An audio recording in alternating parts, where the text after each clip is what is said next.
What does one say to an ancient Nephilim ghost? I suppose you start with... Let's rock! Hello, my friend. Stay a while and listen. What's going on YouTube? It's Filthy, and we're back with another Diablo 3 video. This is season 37. We're going to do a full playthrough on the Necromancer. We're actually going to blast it opening weekend, hopefully, and get all of our objectives done. Unfortunately, there was not much in terms of build-up material from me.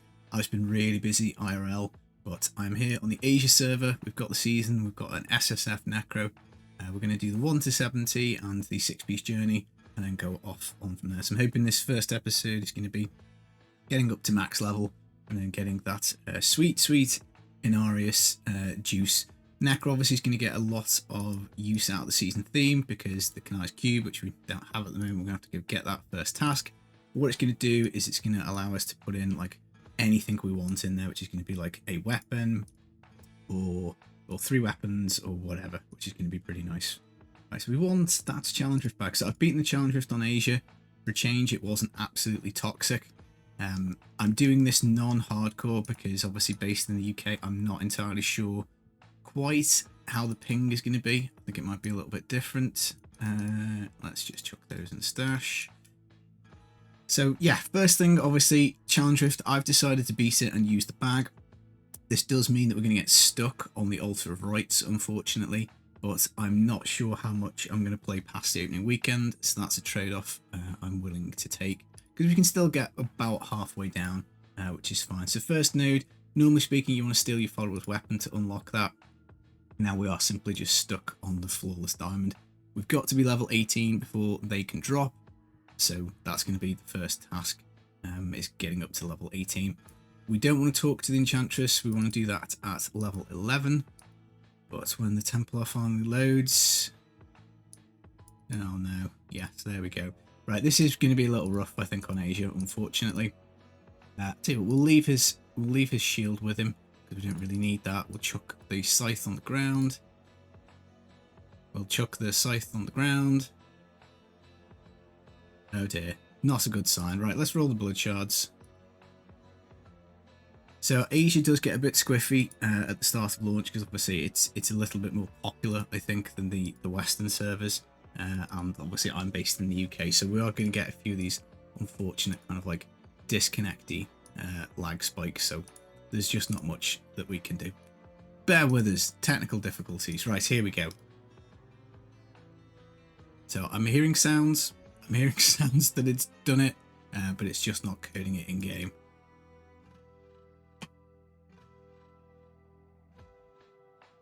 Alright, there we go. We've teleported back. Okay, let's see. There we go. We appear to be back on. And we get the Grasp of Essence on the third go, so that's pretty nice. We're going to save the rest of those for doing the Iron Rose, I think at like level 31, 34, something like that. Right, so first thing we're going to do is we're going to go and get the cube. We're going to leave it on Master. I'm probably going to have to drop it down. Let's just see, did we get Zoltan Cool? We didn't. I'm not going to remake the game. You could go do him.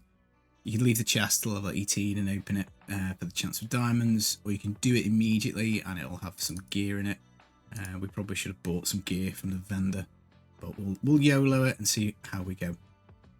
So first task, getting cube. This is a little bit of a pain sometimes because it's not entirely clear which way it is. It can spawn on either side of this map. So we just have to kind of do our best.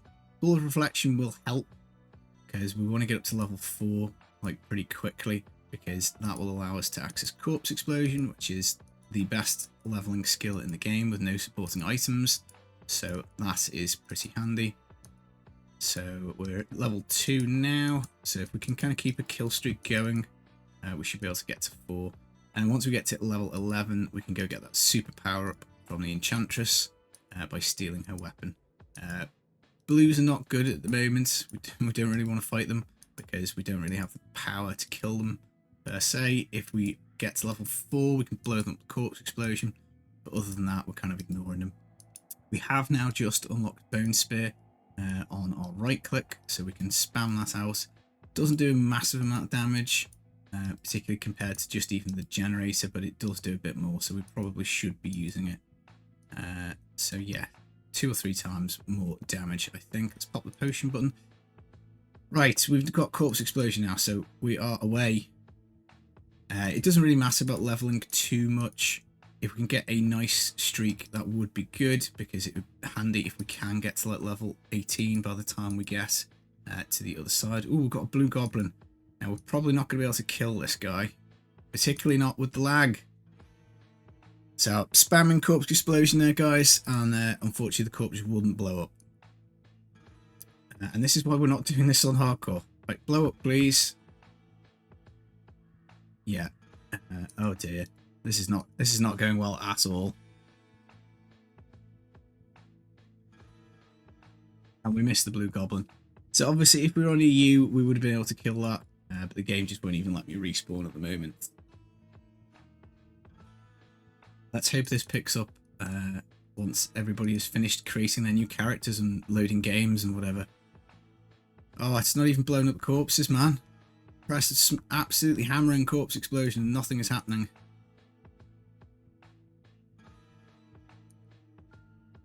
I wonder if my keyboard is working. Yeah, it is. I can see the button trying to be pressed. Look at that. It's not even blowing them up, man. Oh, there we go. But 6 seconds later. Wow.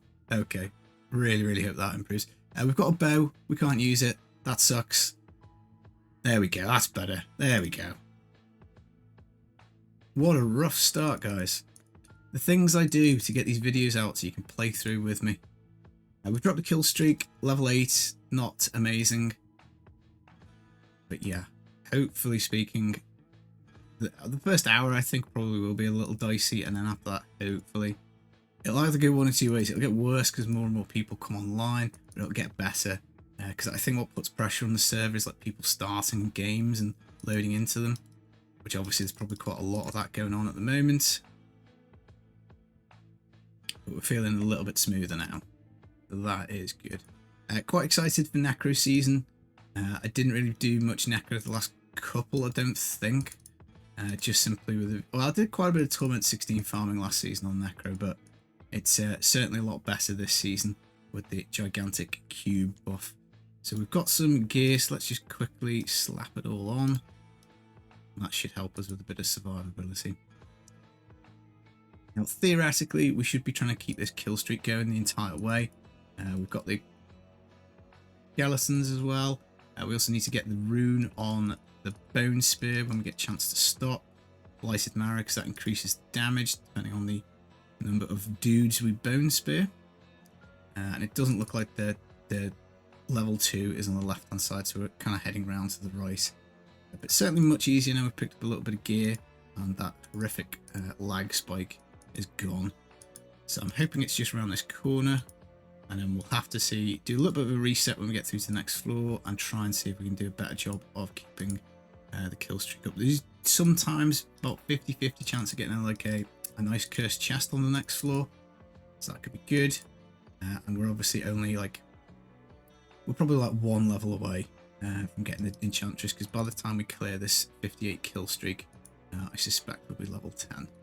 Ah, level 11. Right, let's go back to town, grab the Enchantress weapon.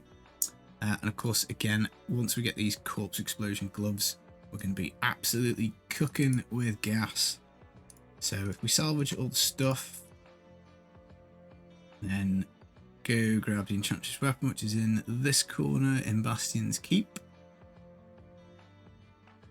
And this should be, I think, at least double damage, maybe even more. 463%, so you can't say fairer than that. So this hopefully should get us there. So we'll put on Blighted Marrow, which unlocks at level 7. We're going to take Fuel by Death just to give us a bit more move speed, and then I think we probably okay. We're just now kind of waiting on the Golem, which I want to say is like a couple of levels away. Let's just see, what 13, yeah, 2 levels away. So this tile set is normally speaking quite static, so it's normally speaking just quite simply the same way. So we're going to grab this pool of reflection and then head kind of like, it's like normally curved right round there, we've just waved the mouse. But yeah, I suppose if I was doing hardcore, we would have just had to put the game on normal and I hoped for the best when guessing the cube. Or maybe picked an easier activity. And there's no way I was doing the Torment 1 bounties on the incorrect server, because again, like, very, very difficult. It's very, very, very doable. Depending on the bounties you get will depend on how quick and easy it is. And that trick, of course, is to get a single solitary Death's Breath, which you need to upgrade Hadrig to max level. We can skip that because we have opened the Challenge Rift baggie, and that means that we get the DBs, which is enough to upgrade him to full, which is nice. We'll do that in a little bit. And also it is enough to do us a craft. Now, unfortunately, we just dropped the kill streak there. That was a little unfortunate. If we could have just pressed on a little further, I would have been fairly confident of getting to 18 by the end of the cube run. We might still make it, it depends. I think we probably need the cursed chest at this point. So you just kind of like, I'm just trying to look ahead and get to the edge of the screen, see if there's something to click. Again, sometimes you just get these people just about hanging around on the edge. You can just tag them, just enough to keep it going. But unfortunately, we managed to mess up one. We can always do Festering Woods. That's quite a nice little area if we don't quite get to 18, or we can just remake a game. That's no problem at all. I hope you're enjoying the new keyboard as well. I have invested in one that doesn't make any sound, which is far superior, I think, to that horrible clacky noise that we had in the last one. There, that was triggering and annoying quite a few people.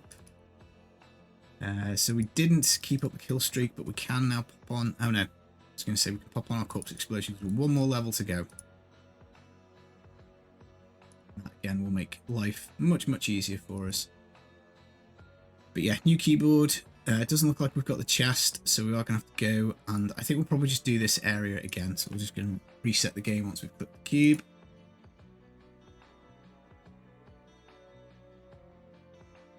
Or maybe we'll have a little look and see if there's a cursed chest bounty, because they're pretty good for leveling. We can get some materials as well. So, no. Cursed Realm, I don't think is a good one, so we're just going to bounce straight out of that. You never know, we might get lucky. We might get Zoltan Cool as well, in which case we could drop the difficulty pretty low and just go kill him at 18 for a chance of diamonds. We don't, we get Magda. Is it worth going to go and kill Magda? Probably not.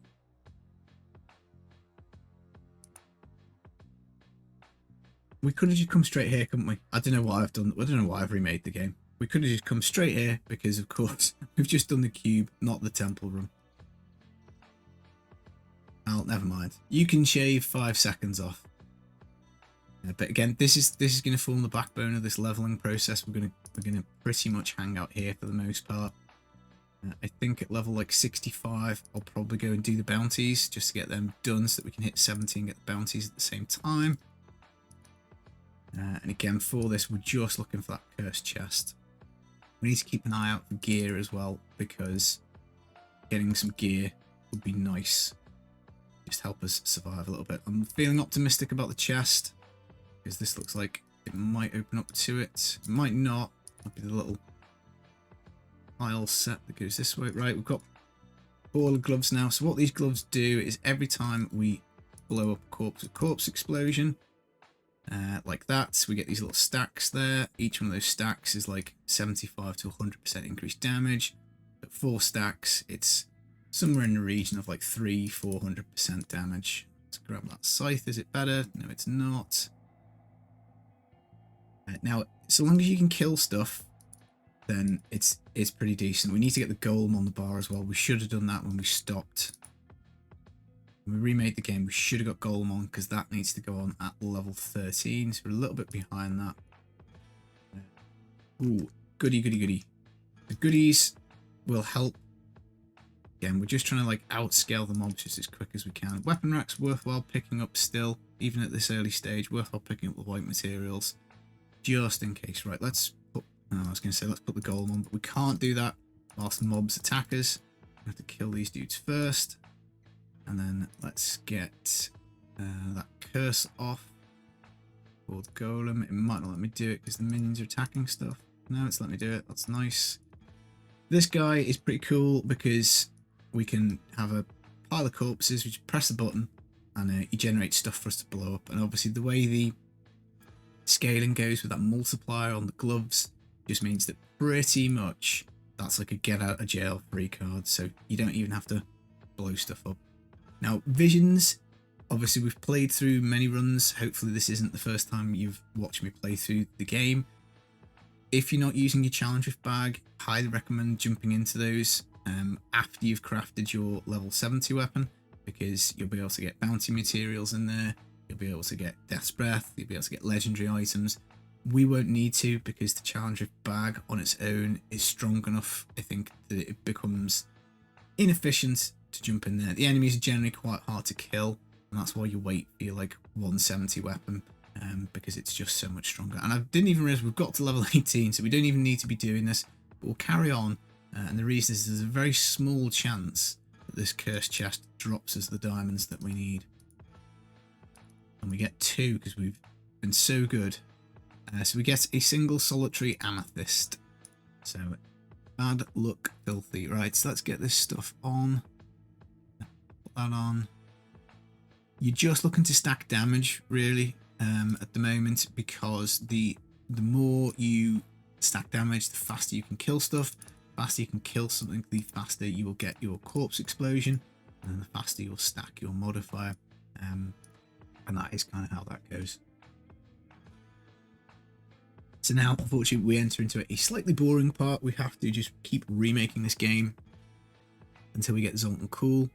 The reason being is that he is the fastest boss to go and kill, but we want to make sure that we do this on normal difficulty, not master, because the difficulty does not matter a jot to the drop chance of diamonds.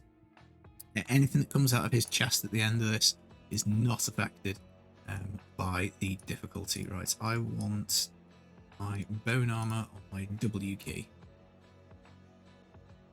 Now, this normally takes 2 or 3 goes. Occasionally, you'll get lucky and it'll just come straight away off the first one. Obviously, nice and quick there with the corpse explosion gloves. And we've got a nice, look at that, nice 60% damage boost. That's pretty tasty. And we get no diamonds. So it's a bit of a bust. You're just going to get, 5 particular gems, and obviously it's like 1 in 4, 1 in 5 chance on each one of those rolls that you're going to get your diamond, and you need 2 of them because we're going to have to convert them at the jeweler. Other option really is to just press on and hope that diamonds drop, and you just basically level yourself on whatever difficulty you're doing. That's not too bad a strategy, to be honest. I think it's slightly faster to do this way of killing Zoltan Cool. It will depend on how many games spawn with him as the boss. It'll depend on whether he drops some diamonds on the first go or the 5th go, and so on. But there's nothing wrong with just carrying on if you don't want to. If you don't like main menu gaming, which I'll be honest is certainly something that I generally don't. But I do think that this is worth it, because I just want these diamonds as fast as possible, because that's now the bottleneck. Once we've got the diamond, we can upgrade it. We can go and get that 2nd node in the Altar of Rites. We can then train Hadrig to the max level. He can then make us level 70 stuff, including a 2-handed scythe, which we can upgrade for a guaranteed modifier. If we get lucky, we're going to get something that does general damage, or the Nova one. The Nova one's pretty nice, to be fair. Something with a nice juicy bat modifier, and we can power ourselves up to like level 60, 61, 65, something like that. And then from there, we're going to do the bounties and then mop up the rest of the season journey. I'm a little nervous about leaving the bounties, though, to be honest, because I'm on the Asia one. If I get disconnected before picking them up, so maybe we'll wait till 67, 68, just so that we can get to 70 quickly. But that's the... Oh, look at that, guys! What a drop! What a drop! The luck starts already. We have got ourselves a funerary pick. So that is fantastic, because we are of course going to make a Nova Necro with our Inarius sets. That is one of the modifiers. We can stick that baby in the cube. It is going to be very, very nice. Picked up a couple of rings. Going to pop that in for a little bit of XP. We're going to put those trousers on. And yeah, that is really nice. That is very, very, very lucky. Time for me to go and get a lottery ticket, I think. Albeit we did crap out and not get to the diamonds. So we could put that in the cube already, I guess. But again, we'll let's see what we get out the 200 upgrade. But no diamonds, so 2 in a row with no diamonds is pretty unlucky. I think the most I've ever had no diamonds is maybe 3 or 4, so we might be on for a new record here.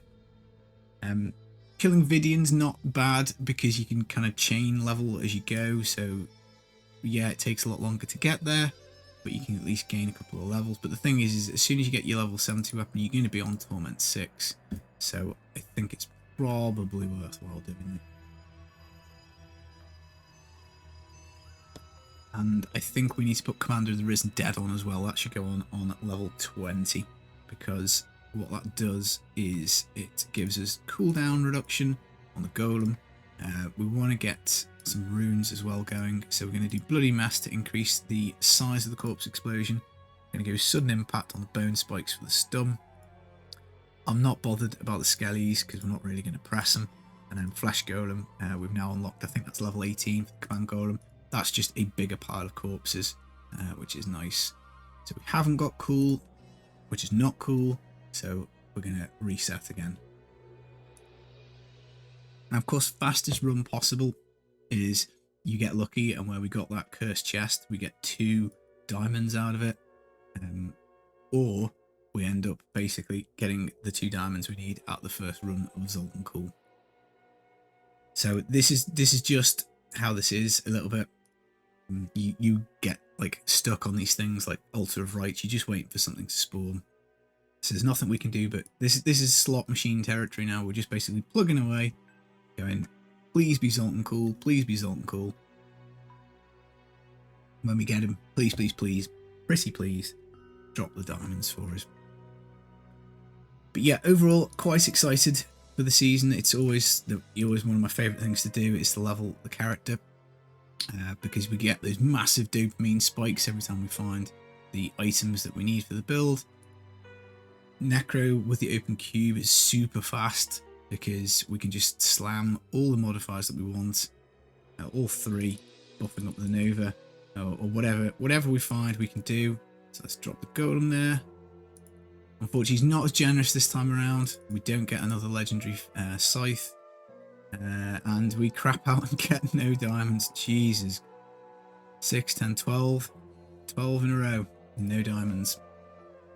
Man, that's feeling rough. But offset with the scythe, because that's a big fan. That's going to help us out massively once we get our 6-piece bonus. So we're losing a little bit of time here by Zoltan Cool not playing nice with us. But we will make that back, I think, because we're going to have at least a modifier in the cube. Right, we don't get cool.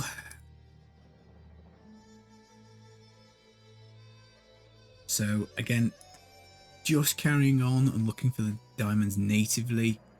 That again is just RNG. You can get really fortunate and find them immediately. The advantage that you do have though is that at some point you level, I think it's past 30, and then that means that in the pool the actual flawless diamond enters, so you only need the 1 gem drop and not 2, so it's kind of like makes it half as difficult, but it's a balance, isn't it? So like, would we be at level 30 now if we'd not done this? It's all RNG. I think, you know, if you run this, if you level 100 characters, the fastest way for probably like 80, 90 of them be to do it this way. Unfortunately, we're just having a little bit of bad luck, but that is kind of how that goes. So we're going to keep gobbling up the stuff, the items, because you never know.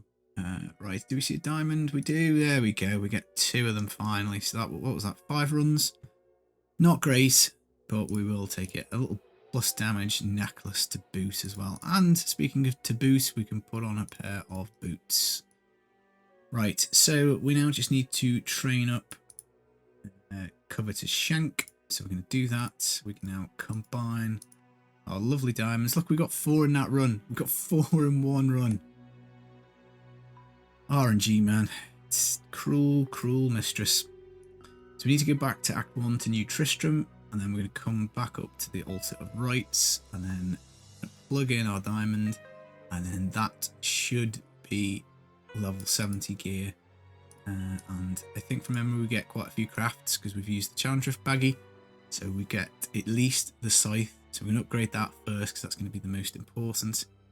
And let's just ID the funerary pick whilst we're here. Need to be a little careful on bounty mats with extractions. I think we maybe get 1. So this will buff up Siphon Blood. So it's not amazing until you get the Iron Rose, but that's quite an easy item, the offhand, to find. So let's do a salvage of everything, just so we've got clean workspace. We don't need any of these crappy gems. We're going to be much higher level in just a second. Going to train him up. There we go. The DB is gone. So we're going to do a scythe. So basically we're just going to spend all these materials. And look at that, 11,000% damage. But we're not satisfied with that. No, no, no. Oh yeah, I was going to say, I thought it was open cube. It is. I've just been put off because the armor slot's there. Panicked then for a second. I thought, have I got the season theme wrong? But no, we do not.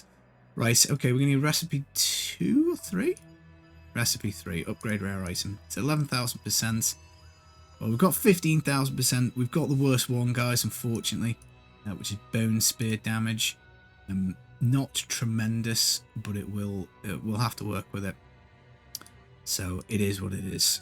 Right, so if I can remember, when we get to level 34, I think, we'll come back and have a look at the Iron Rose.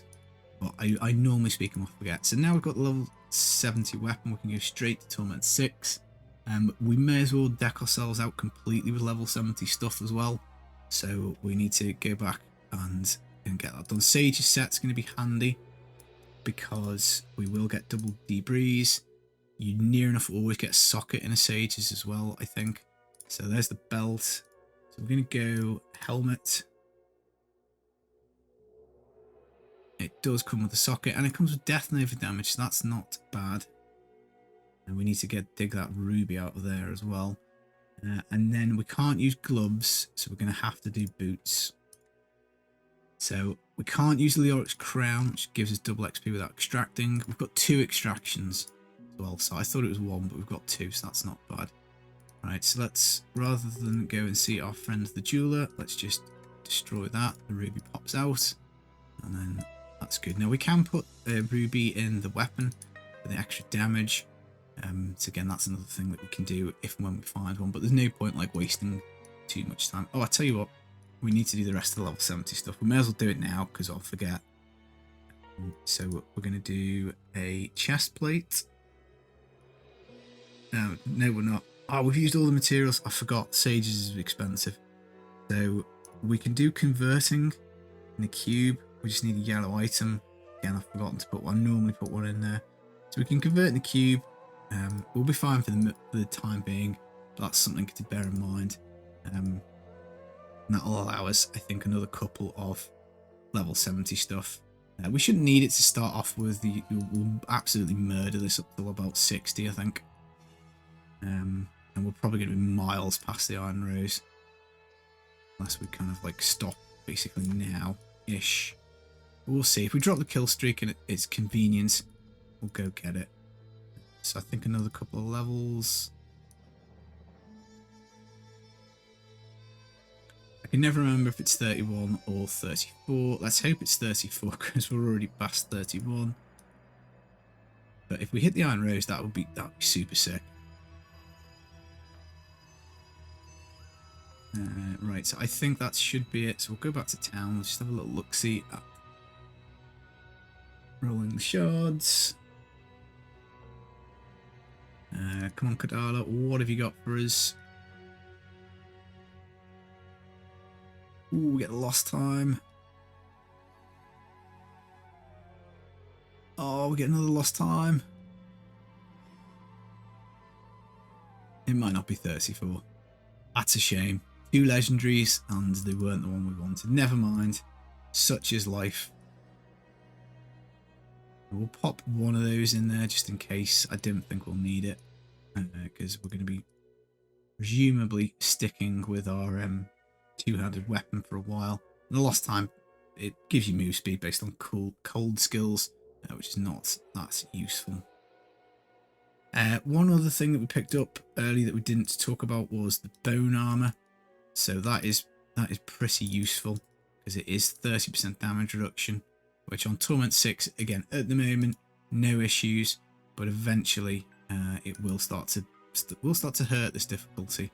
So getting 30% damage reduction at the max stacks is helpful. We don't need to worry about pools of reflection really because they'll be gone by the time. Like going over to click it it's kind of pointless. We'll have expunged it in the matter of seconds. I mean, we're not gonna not get one if it goes our way. Right, so there we go. Flawless diamond. So yeah, it was 30. I think that the other stuff opens. Can we get the chest in time? Nope. Worthwhile coming over and exploring these corners because sometimes like this you can get like a big bunch of bugs to drop. Just helps with the kill streak. Gear is now effectively meaningless to us. It is just basically picking up like crafting materials because we're going to be on level 70 stuff. So hopefully the chest pops out with a yellow. We can do a convert and then craft another couple of pieces of 70 stuff. We could go in here. That would help with the mats. It's always worth checking just to see if it's goblins. Not worth doing it earlier on because I wouldn't be 100% sure we could kill them.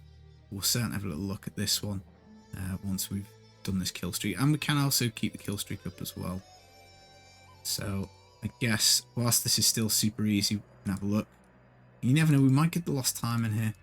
You don't want to see this though. You don't really want to see elite floors particularly, although we did score a couple of DBs off that, so that's not that bad.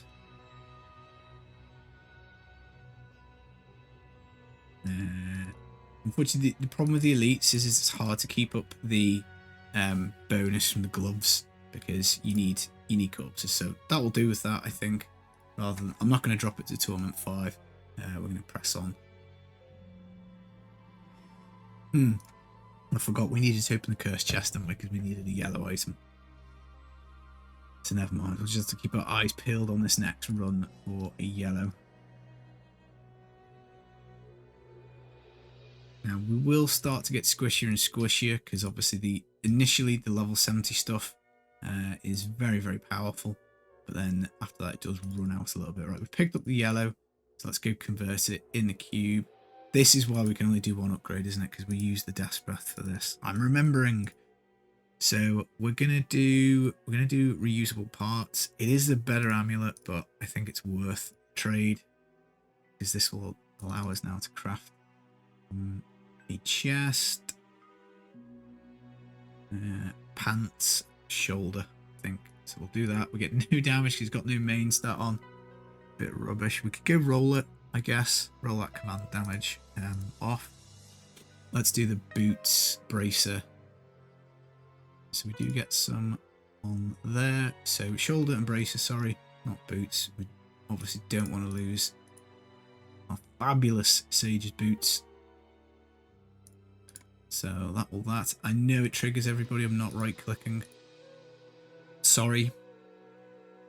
All I can say about it. There we go. There's one for you. It's because you have to close that down. And that's why I don't do it. Right, what were we going to do? I was going to do something. We're going to roll the damage for some main stat. So, don't know how far up she needs to be to train this. Still not enough. I might have used the DB there. It's hard to say because we didn't get it. The screen, but another 300 intelligence, that'll do. A bit more damage, bit more toughness. Command Golem obviously does nothing. Right, so back to the temple. This should be back on to super easy again now, hopefully.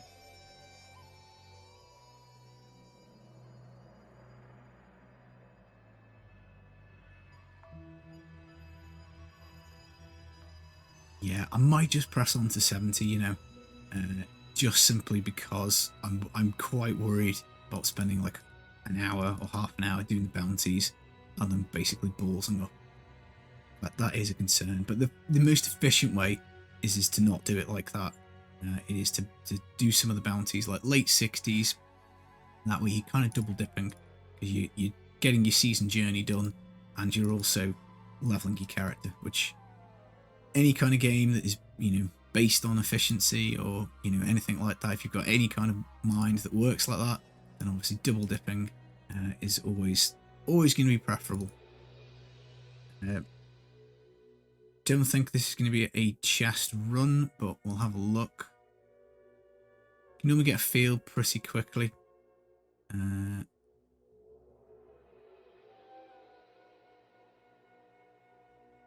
The big enemies are generally worth avoiding because we're looking really to just build kill streak if we can. If we can keep it going, then that's the best. So there really isn't much in the way of like advantage of stopping and killing an elite for like 10 seconds rather than just blowing up a little grubby little bug. Oh, we might get lucky. This could be a chest one. Could loop around. Resplendent chests are worth opening just simply not to pick up the materials because you don't want to be going back to town. That's like a waste of time. But what we're looking for inside really, again, legendary items. Right, doesn't look like we're going to get a chest, so I'm just quite happy to remake this one. Right. I think we're out of level 70 stuff that we can craft now, so what we've got now is pretty much just going to have to do is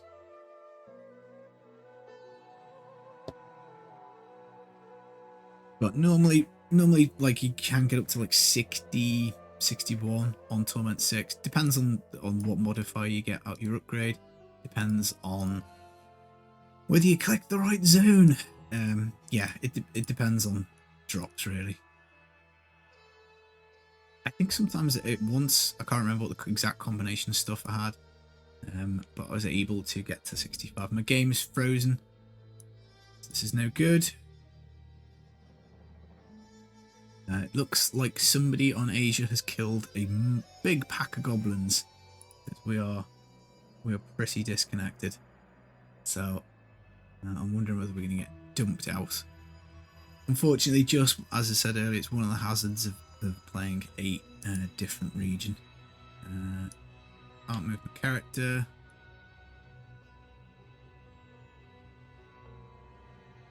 So yeah, technical difficulties again, guys. Anyway, I hope you're enjoying your playthrough. There we go, we've been disconnected. I did think that was going to happen. Again, another reason not to do hardcore. So I don't know. Don't really know how to improve that for next time.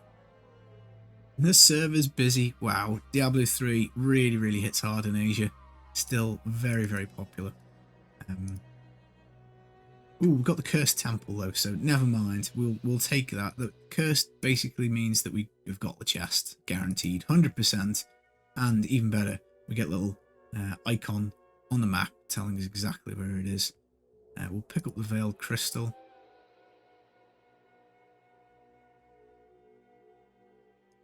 Resplendent chest. Do we get a legendary? We do not. We power on up to level 57. Oh, we run out of stuff. In a way, it's easier to keep up the kill streaks when your character is not completely overtuned, because you click on stuff and it just kind of disappears. Right, so let's explore the corner. Any bugs? No, not this time. Right, I think we can maybe leg it down here. Maybe we can go down. Teleport, I think we've probably unlocked as well. I think that unlocks at level 30, so that would help. We should probably turn the skellies off for that, and that would allow us a little bit more kind of like in terms of mobility to get about the map. I don't think we've even bothered putting a rune on bone armor either, so you may as well go for the stun, I think, just for the defense. You can extract your corpse explosion gloves as well. That's certainly not a terrible shout. Right, we get up to 60. And it wasn't the right way anyway. It was no help. Never mind, that's not bad. 63. So let's do the skellies on for the blood rush. We're gonna do molting because we want the corpse to blow up. And then again, we should have done this at 30. I think, I'll be honest, we can either do overwhelming essence, we can do more bone spears, we can do dark reaping to gain kills, or we can do the attack speed bone. No, I was gonna say bone spear traps. One of these buffs up bone spear duration, isn't it? Yeah, so we can get 20% damage. I think that's probably worthwhile because we do have to generate that corpse. So yeah, we could have done dark reaping for regen, but I think we'll try bone armor. Oh, sorry, bone spear. We've got the bone spear weapon. So we've got kill vidium. I don't think that really impacts the chest. I mean, obviously it's not guaranteed. We're still getting a one shot off with the bone spear, so that's not bad. Depends on the enemy's health though, I guess. We need to be making sure we've got our bone armor up, which we're doing a miserable job of.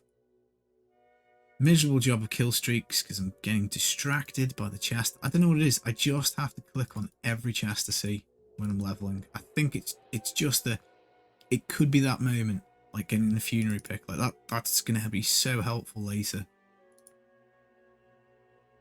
We just need an iron rose, and then we're like whoosh, bish bash bosh. We'll look in the vision just in case it's gobbies. It's not. So we do drop the kill streak, but that's okay. We knew that was going to happen with that. So the little bugs are cool, but the rest of it is getting a little difficult. So if we've got bugs, we're fine. We might have to drop down to torment 5. Again, once we've got the modifier up for bone, no, for the corpse explosion, we're okay. We are getting a little bit squishy though. Stuff is starting to hurt. The golem's dead. Once the golem starts dying, then that's normally a good indicator you're probably pushing the difficulty a little too hard. Because when that's dead, it's quite rubbish. And I keep forgetting, I haven't even used the corpse generation from the teleport because it's on the wrong button. I want it on the other button. But yeah, once your corpse explosion stops blowing stuff up, we need to drop this down to torment 5, I think. We start getting marquee gems because we're past level 60, and then somebody has unlocked curses. Nice. Yahoo! Right, we need to concentrate here. Not because these things are going to kill us, but I need to swap my buttons. Well, famous last words, wasn't it? So yeah, again, once you start dying to like little crappy enemies like that, again, another signal that the difficulty is pushed probably as high as you can. Right, swap those two around. There we go, lovely. Now, you're probably going to be dropping difficulty at least once per run doing this. So we're at 5 at the torment 5 at the moment. I would be suspecting we'll be going down to torment 4 pretty soon.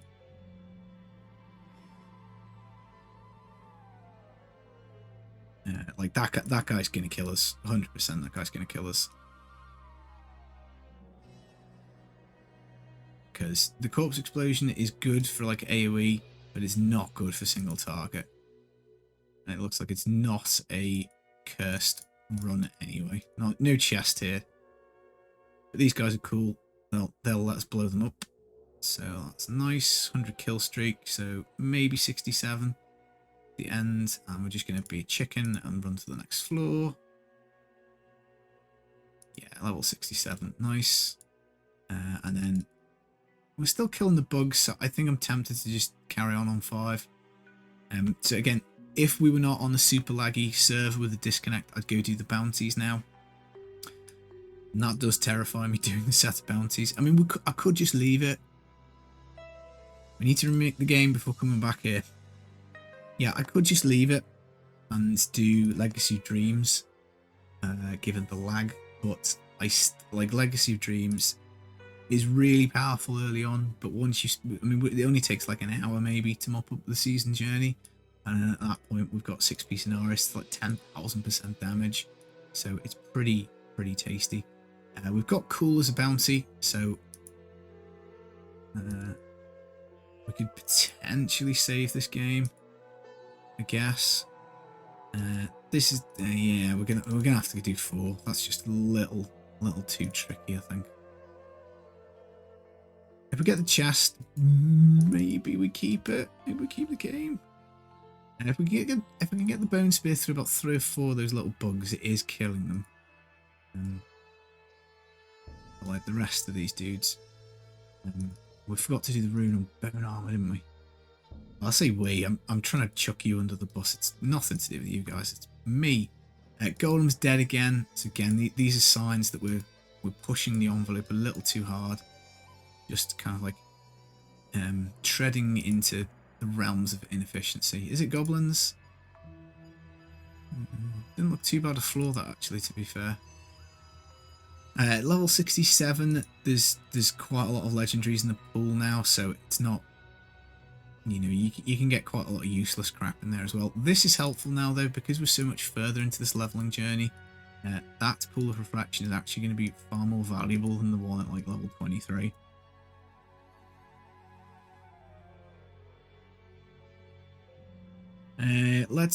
We'll carry on with this fight because I want to see what's in this chest, but we'll just drop to 4 and see if that helps us out. Again, we kind of need the golem back here, to be honest. And there he goes. But even that, man, this yellow's just annoying. But we do benefit by getting 2 Death's Breath and a legendary item and a marquee diamond. So let's go. That is certainly handy. What pants is it? Oh, no way! No way! It is the golem pants. This is just ridiculous. They're amazing because they help us with the cooldown on the golem, which is just very, very nice.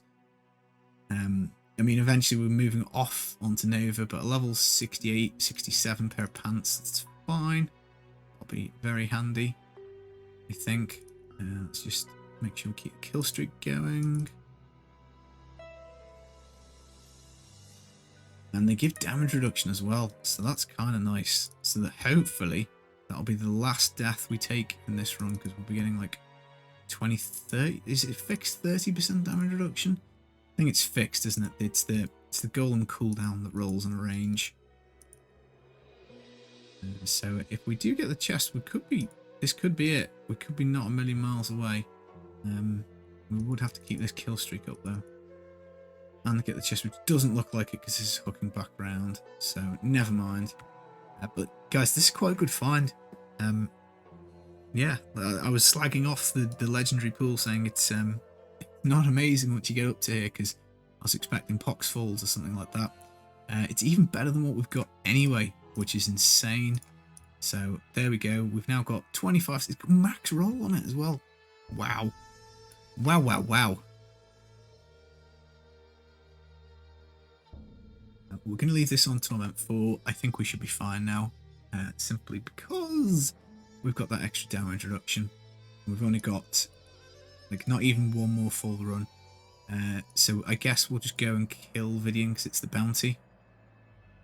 But obviously as soon as we hit 70, game goes on to normal difficulty, because there's no point doing the bounties in anything other than the most efficient way. So maybe those pants aren't the find that I think they are, because we're literally going to be really caring about them probably for like another few minutes.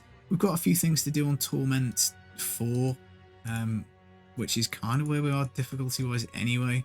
So I know there's like a big scale that's going to happen once the mobs get to level 70, but I don't think that's anything to worry about per se. Right, we're going to be 69. That's what she said. So if we get the chest, oh man. Didn't even get the 150. I swear, I picked the wrong. Doesn't matter which way it is, which way I pick, it's always wrong. So it looks like it was down. And it looks like, ooh, I was going to say maybe it's the chest. You can never tell with this tile set. It can be the one that loops around, and it could be the one that leads into the chest. either way, it's got delicious little bugs. We'll gobble those guys up. We need to be heading in the way of Vidian anyway, don't we? Yeah, so this should be fine, I think. We should be 70-ish by the time we've got to Vidian anyway. He's got a nice group of dudes in, so I think, is it going to be up? Oh, no, that's a dead end, isn't it? You can just about see that on the map. Look, corpses for a little bit of speed boost, fueled by death passive. Just remembering that we also still have not put the rune on the bone armor. So we could have been stunning all this stuff. Unruined bone armor, not good. Right, that's 70, isn't it? I'm pretty sure. It most certainly will be once we get up to 100 kills. So as soon as this hits, we're just going to do the game down to normal.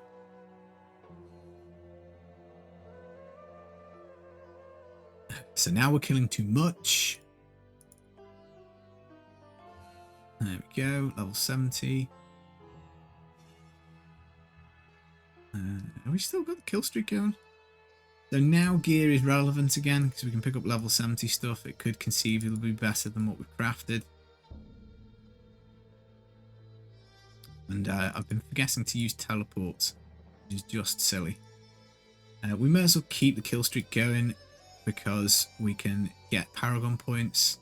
And then as soon as we get through here, I think we're just going to drop it down to normal. Then that will be fine. Level 70 jewellery, happy days. 70 shoulders. And we get up to Paragon 9. I know it's only small, but it is helpful because it's going to give us move speed. But now that we are here, let's just go all the way down. Down. I think we can hit enter. Lower difficulty, lower difficulty. Okay, so we're on normal. Reason for this is just we want to be as efficient with the time as humanly possible because the game doesn't care. Yes, you get slightly better rewards doing them on torment like 4 or 3 or whatever. It's not worth being asked about, in my opinion. You're better off just getting it done because 10,000% modifier is 10,000% modifier is 10,000% modifier, and that's just going to be where we are with things.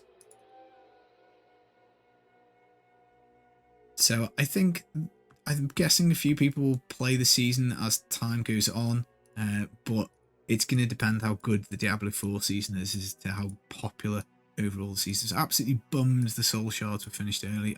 I'd taken a break for a bit, but I was planning on coming back and pushing my 150, which I didn't quite get done, which I'm annoyed at because soul shards is probably the easiest one to do it on. Arguably this necro season's easier still, but yeah, never mind. Right, annoying bounty here. We've got to kill 100 dudes. It is the dreaded bugs. The person who sat down and went, I know what this game needs. It needs some flying bugs that shoot poison. It used to wreck back in the day. Bad call. Bad call.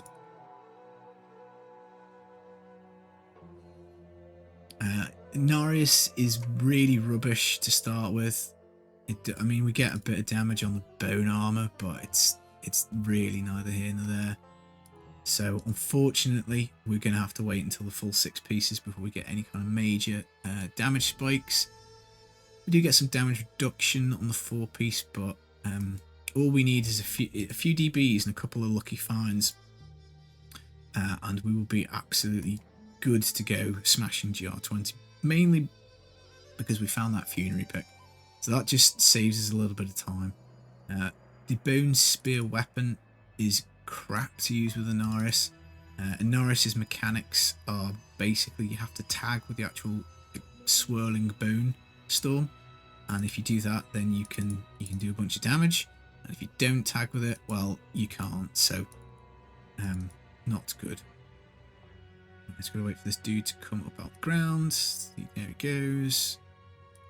And we've got another 19 enemies to find now. Always get a little squiffy with these. because you never know if you've got enough dudes. Now, practically, I think we need to turn off Serration because it's not going to be doing anything for us, because this is now just simply about convenience. So we're going to put on Overwhelming Essence as well for bigger essence pool, which means that we should be able to do more bone armors. Now, all of our paragons need to go in move speed, and then I guess cooldown reduction. Doesn't really matter what we pick in this one, and pick up radius. Oh my god, the challenge rift, so bad for Asia. No pickup radius at all. You literally had to walk over the exact pixel that the stuff was on. So annoying. But at least it was doable this time. Sometimes those challenge rifts, man, they are so bad. I didn't even get to look at EU this time, so I hope it was doable without the need for a guide. I know there are some people who are still chipping away making challenge rift guides, so I'm hoping somebody else got it covered. Next season, my wife will not be in Japan, and I will actually be able to do some build-up videos, I hope. Yeah, I hope you all got on okay with it. Right, what do we need to do for this bounty? We need to click something. Gotta go up these stairs. Click this, it opens that, and then we can go in into the Tomb of Sadar. What do we need to do? Pull the lever. So we need to find it. Where are the levers? It's been a while since I've done this bounty. I'm hoping the levers are this way. It's like it opens the door, and then I think there's another one. Dead Iron Wolf on the ground. Don't know if we have to click him. Don't think so. Not that way. If it's this way. It's not that way. Oh dear. I think there was a point in time where I knew the layout of the bounties and I had them kind of like memorized. I could remember roughly which way it was to go. But those days, I'm afraid, are gone. Let's try this way. Look, it was right there. Ugh. Right, does that open this? This does open this. So is this the one with just the one? Yeah, there's one I think that's got two levers. So fortunately it was just one. We went on a wild goose chase, completely the wrong place. But never mind, that's that done. Eastern Channel, this might be one with two levers.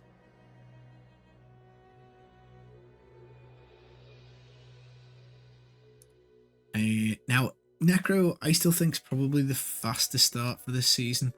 But it's slightly debatable. The Demon Hunt is pretty quick with the Shadow set.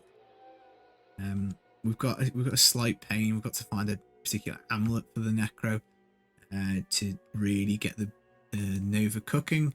But I think we're fine with the cubing open, being able to put like whatever we want in there. I think we'll surpass the Demon Hunter pretty quickly. Whether we do or not, I don't know. I suspect a lot of people will have rolled a Necro as well, so how far we can actually get on the old leaderboard in the opening day, I think it's going to be interesting. So we're just trying to ignore this stuff and still go the correct way.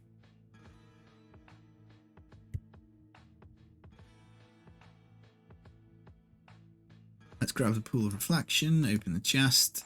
It was a ruby, I've missed it.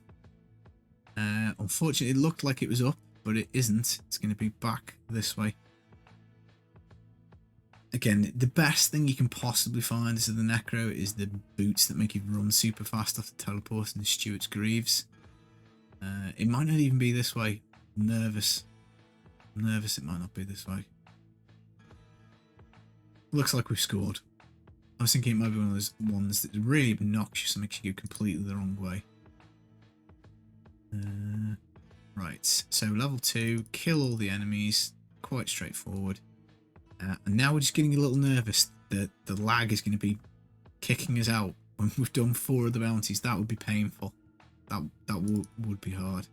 So we're going to collect each one as we go to avoid that, rather than, again, if it was EU, we'd just be doing one. We'd be doing all of them, sorry, at level 65, 67, whatever, and then going from there. Right, we need to be picking up gems. They're going to be helpful eventually. We probably should have been killing everything. We do need to find a level 70 scythe to get upgrading. We need a level 70 offhand as well. And this is one of the set of bounties done, so just another 4, and then some mop-up stuff from the season journey. This is always the most difficult part doing this, particularly when your game spawns with all these like kill 150 enemy ones, which just by virtue of the fact that you've got a real like lack of move speed, does make this quite painful to play through, because obviously you spend 99% of your season with amazing move speed, so coming back and doing this feels so super slow. Right, we'll use the golem to do these dudes. We're not getting many DBs. Again, that's fine. That's to be expected. Do we have another paragon? No. I only really care about the move speed. Don't care about anything else for the moment.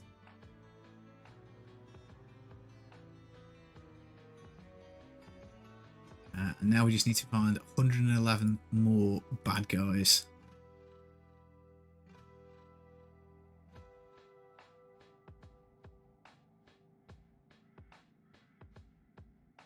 Now, I think if we head far enough south, we actually come to the exit of this. We don't want to do, so I guess we'll kind of zigzag across it. We kind of like left to right, in the hope that we can pick up everything on the outskirts. Because what we really don't want to do is backtrack at all. Again, more flying stuff. Act 2, man. Oh, Diablo 3, Act 2. It's certainly my least favourite act. Liked one a lot.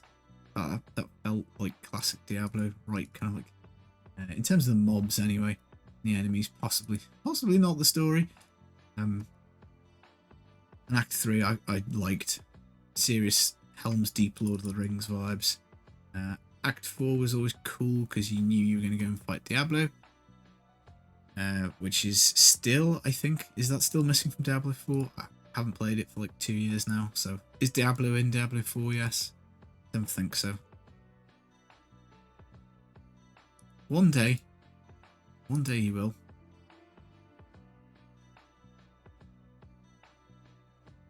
But yeah, I think a couple of these people I've heard from have uninstalled it. They don't want to play it until it gets better. I've heard that quite a few times. Right, we're running a little thin on dudes here, so I'm hoping there's another 10 up this way. Yes, there we go. We are okay. Right, so let's go to town. Open up. We probably should have done the Act 1. Go away, dude. We probably should have done the Act 1 first. Just for the chance of the rogue, and then we could have ditched one of these sages pieces. And you never know, we might have got lucky and found an Inarius piece, and we would have had to have done part of the season journey. Right, gobble up all the plans. We get the Demon Hunter cloak, which is no use to us, unfortunately, but it is what it is. We could have got gloves of worship, I guess. That would have been okay. And the reason you need to be over 70, guys, for doing the bounties is mainly because of this, the flawless design. That's kind of what we want. I can't tell which of these rings is level. That's definitely a level 70 ring. That's definitely a level 70 ring. I might be okay actually. 20-30 damage. It's going to be better than that, isn't it? And then what's this one? Yeah, let's do that. The reason we're collecting level 70 stuff is rings are obviously annoying to craft, and we're going to want some later. We can salvage that because we absolutely do not need it. Right, so let's go do Act 1 and keep our fingers crossed. absolutely fingers crossed for a Ring of Royal Grandeur. We'll take the free Pool of Reflection. There's no point not. We might have another move speed Paragon actually. We do not, so we need just a couple more kills, not this way. Right, I'm gonna bet left. What do you reckon? We're gonna be right. We're gonna be right going left. Looks that way. Queen Aranate, quite an annoying bounty. Again, some of this stuff needs doing at certain difficulties. I think you're best off just getting this blasted out on normal. Don't worry about the difficulty. We'll come back and mop all that stuff up. We've got the Friends with Benefits to do, which is power up the Templar with stuff. The only thing we'll need to do is craft him a relic, because normally speaking, you've got enough stuff to give him, so we possibly need to look out for a sword or one-handed weapon that he can use and a shield, because obviously we're rocking the two-hander.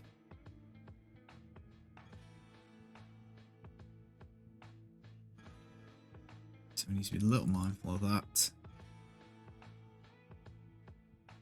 Staffs are no good.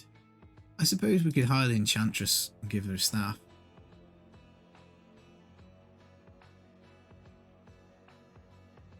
I tell you what we also should do is we should be taking the rune on the command golem that basically does move speed. That would have been a good idea. So we get a nice little bit of luck there. Some more plans.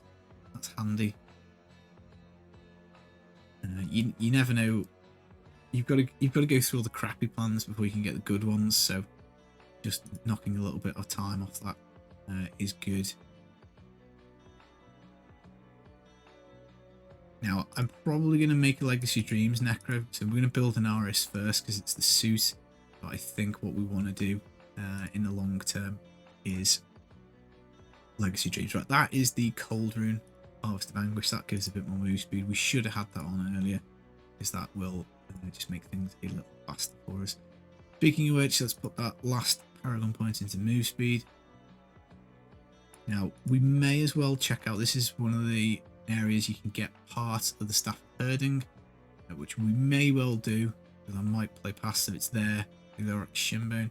May as well check for it if you happen to be coming through, but it's not there, so that's fine.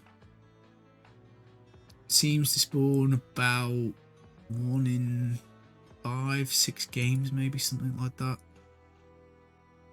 So we're not expecting it, but we'll take it again. Back to the double dipping. If you're getting your bounties done for your season journey, and you can find a couple of bits off the staff, you may as well, because why not? Right, 6 more dudes in here, so that's good.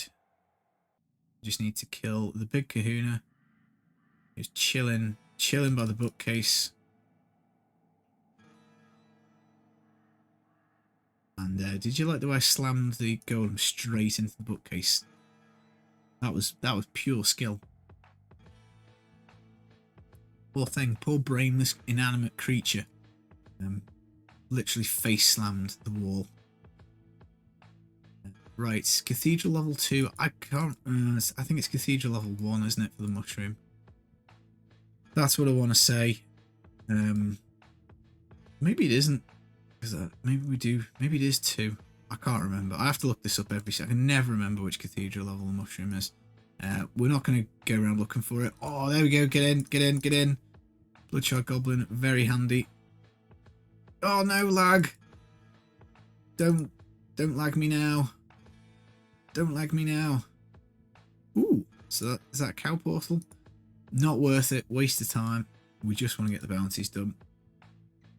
By all means, if you're just doing for funsies, jump in there, go kill some cows. You will get some materials in there, but again, like, I don't want materials on normal. I just want to get my 6-piece ASAP. Right, so 100 mobs to kill in here. I'm feeling happier that we've got this 10% move speed off the Cold Rune on the Harvest of Anguish. We may as well grab the Pool of Reflection, I guess. Might cycle us round to another move speed Paragon point slightly quicker. I don't know why I'm running away from these enemies. We need to kill them. Got to do 100. we've got to wait for the fatties to blow up. Kill the little mob things inside. It's handy. We have dropped our bone armor, which is not good. Now down to 2% move speed instead of 10. But on the plus side, we've nearly made our 100 quota of killed dudes.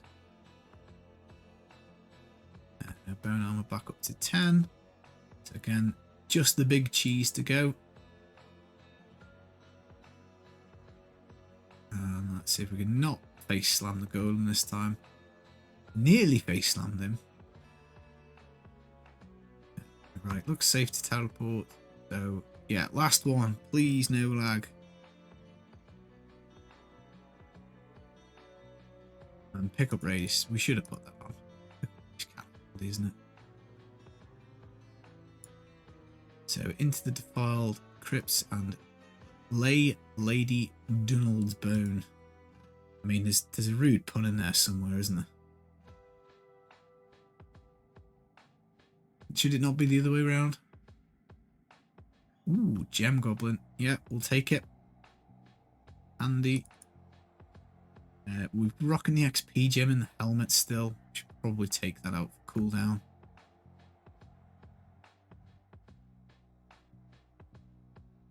Again, just on the vague, kind of like keep that in. So, lay her bone. Interesting.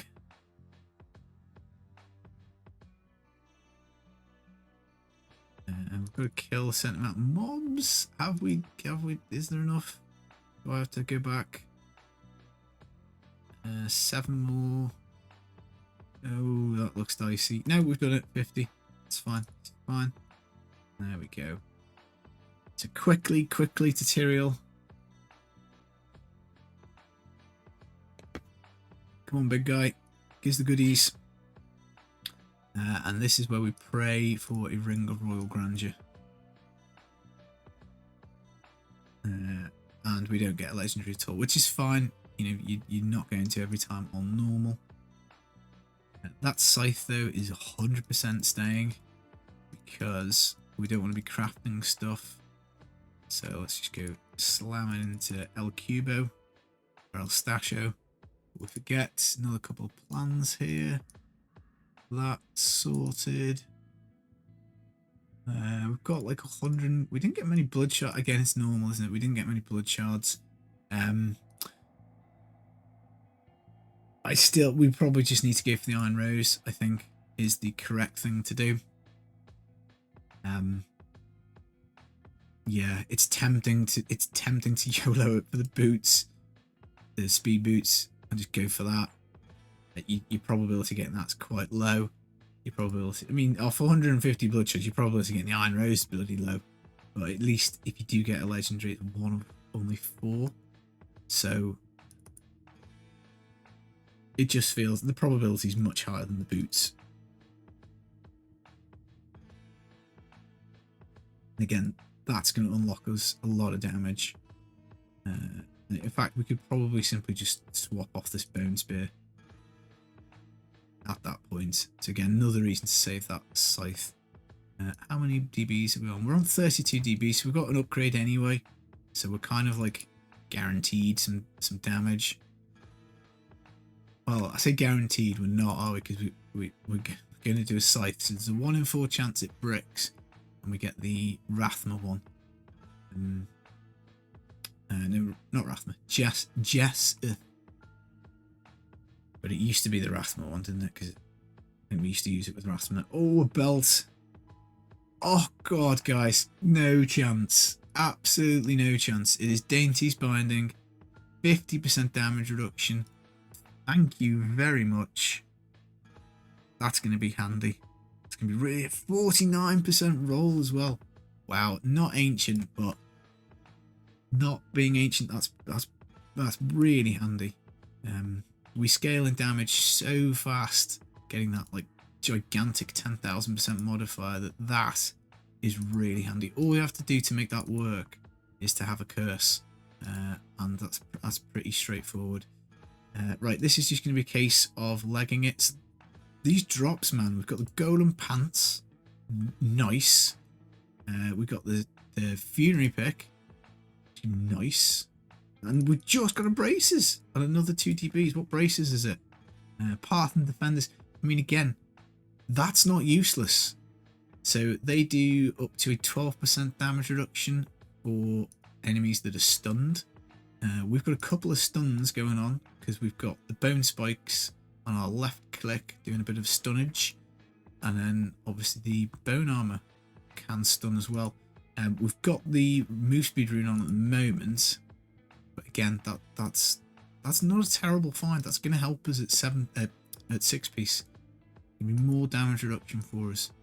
So normally we're kind of like really hoping to get a puzzle ring to get the boon of the hoarder. Then you make another level 1 necro, go back, roll the belt, and then cube it. And that's kind of how you're building your toughness to just like cycle through. But we get, I think, a decent amount of damage reduction in the bone armor anyway. And then we've got the dainties, which is 50, and then the path and defenders. Path and defenders aren't up all the time because obviously stuff is stunned, but then it gets unstunned. But it will help. So that'll help us like jumping up from like, you know, torment 6 to torment 10 to 12, 13, so on and so forth, like that. I can hear goblins. That's a good sign. What do we want? I mean, a blood shard one, I think, unless it's blue type. No, looks like another gem one. Probably the least useful, I think. Although we are on normal, so they're all a little bit useless anyway. Right, there we go. That's that bounty done. So let's go and do this one here, Forged in Battle.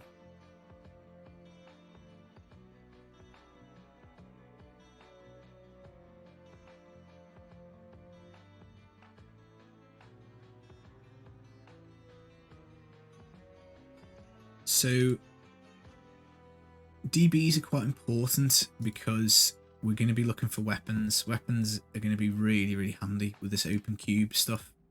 And we do need some bounty mats, so we will get a very small amount from doing these bounties. That might just be enough to go up to a second extraction.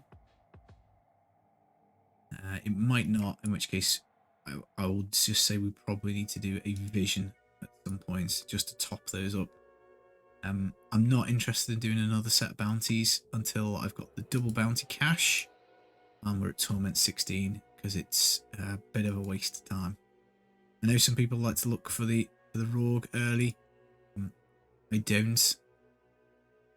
And we could just bin it off as well if I just want to go Legacy Dreams, but it takes quite a while to build that, and the Inarius with the 10,000 is nice. But we probably want the Guardian set in as well. Right, where are we going? Defend Ironsmith Maldonado. Okay. He appears to be this way. Gosh, look at this tile set, man.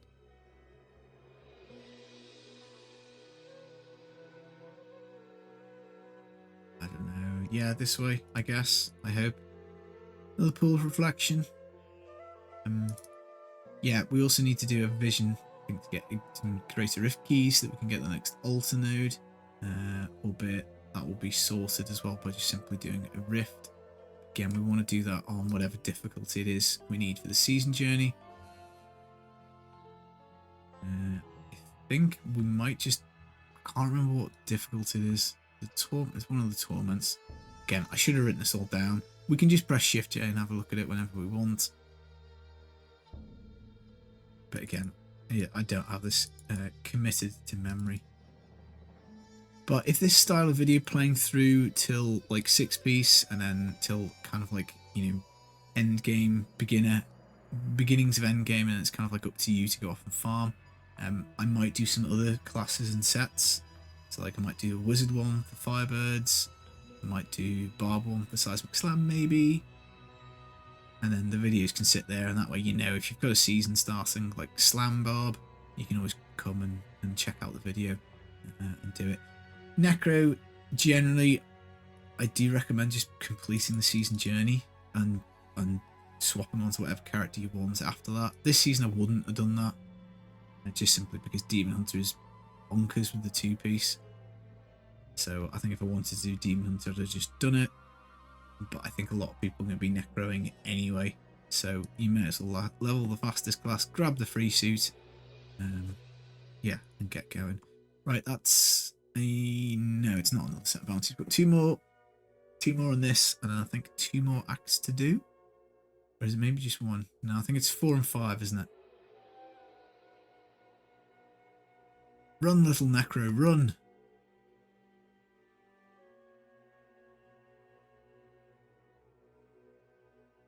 So unlike the very start of this, we have the advantage of the little indicator, so we can kind of make an educated guess as to where we're going.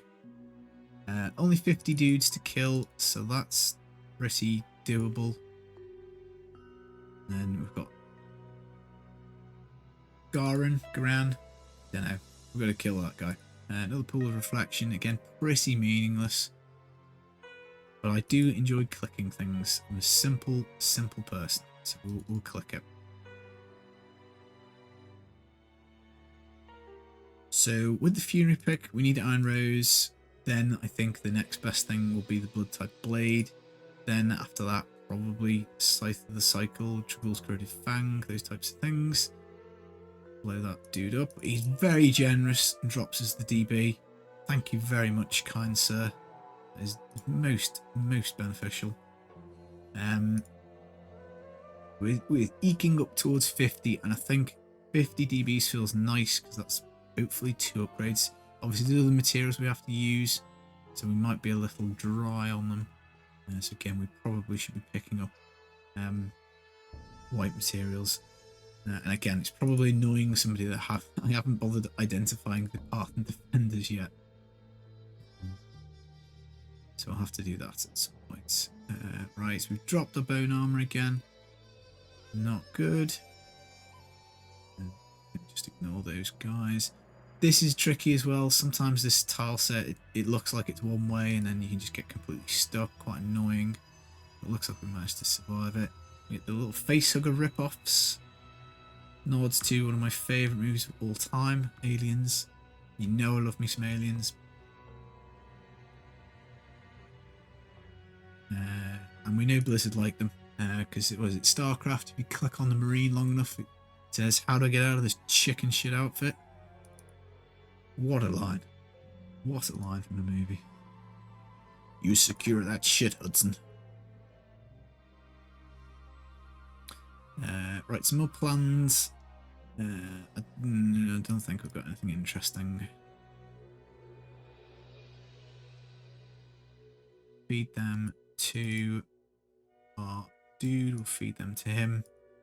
We're not going to use the belt at the moment because we've still got the sage. Oh, I'll tell you what, we can, can't we? We can. What are we doing? We can just give it. Well, if we had a pair of boots and a helmet, we could give it to Mr. Templar. So maybe we just keep that in the inventory. And then we've got a pair of boots that I see here, so we can plug those into the Templar. So we just need a helmet. Helmet with a socket. Oh man, did we not hire? Where's the Templar? Have we not? Oh. I didn't hire him. Didn't hire him. Oh my god, I've literally just played for an hour without even realising we didn't have Cormac. How silly. Right, he comes with a shield. We nicked his weapon earlier. He can have that. Can he wear that? No. Oh yes he can. There you go. You keep the dainties. You keep it, dude. Unfortunately it won't do anything. I cannot believe I've just played for an hour and not hired the follow. What a donut. I mean, it's not necessary, obviously, as we've seen, because we've kind of crushed our way up. But it would have been useful at some point. I think he probably would have healed us at some point. He might have stopped us dying when we were getting those lag spikes. Well, it wouldn't be a filthy casual playthrough without a gigantic error. Remember the time that I forgot to click the cube and then exited the game, then had to go back and do it again? That was a good one. Augmenting the wrong main stat on a character, that was another good one. Yeah, I do make mistakes. Yes, never mind. Onwards and upwards. Adrian, this is a handy bounty to get the knowing which way it is, because at least we get the icon. She's a nightmare to find.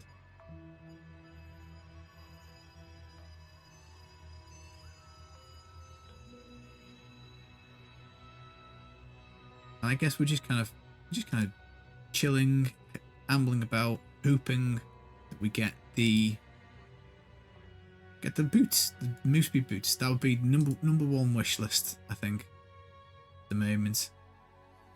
Just love them so much. Probably my favourite item in the game, because they make my little Necromancer run like he's had about 15 cans of Red Bull or 7 cups of coffee.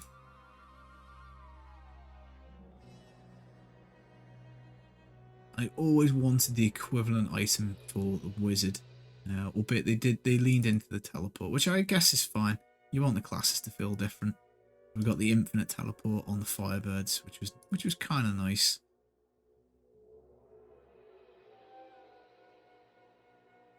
Right. Oh, I'm gonna guess down. I'm gonna guess down and then left. Well, right on the screen, but left as the character is working. And I might be right for once. Oh, maybe not. Maybe not. This is a decent area for massacre leveling as well, actually. Right, we need to go up, but we've got to go further left first. Have we? Oh, okay. I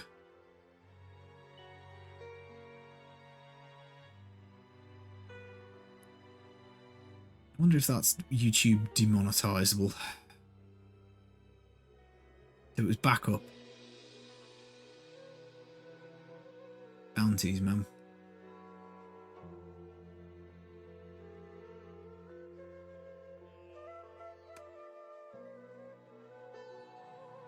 Now, if you're not doing the challenge with bag strategy, you'll be a little bit behind this, obviously, because you've got to go and do your Torment 1 bounties.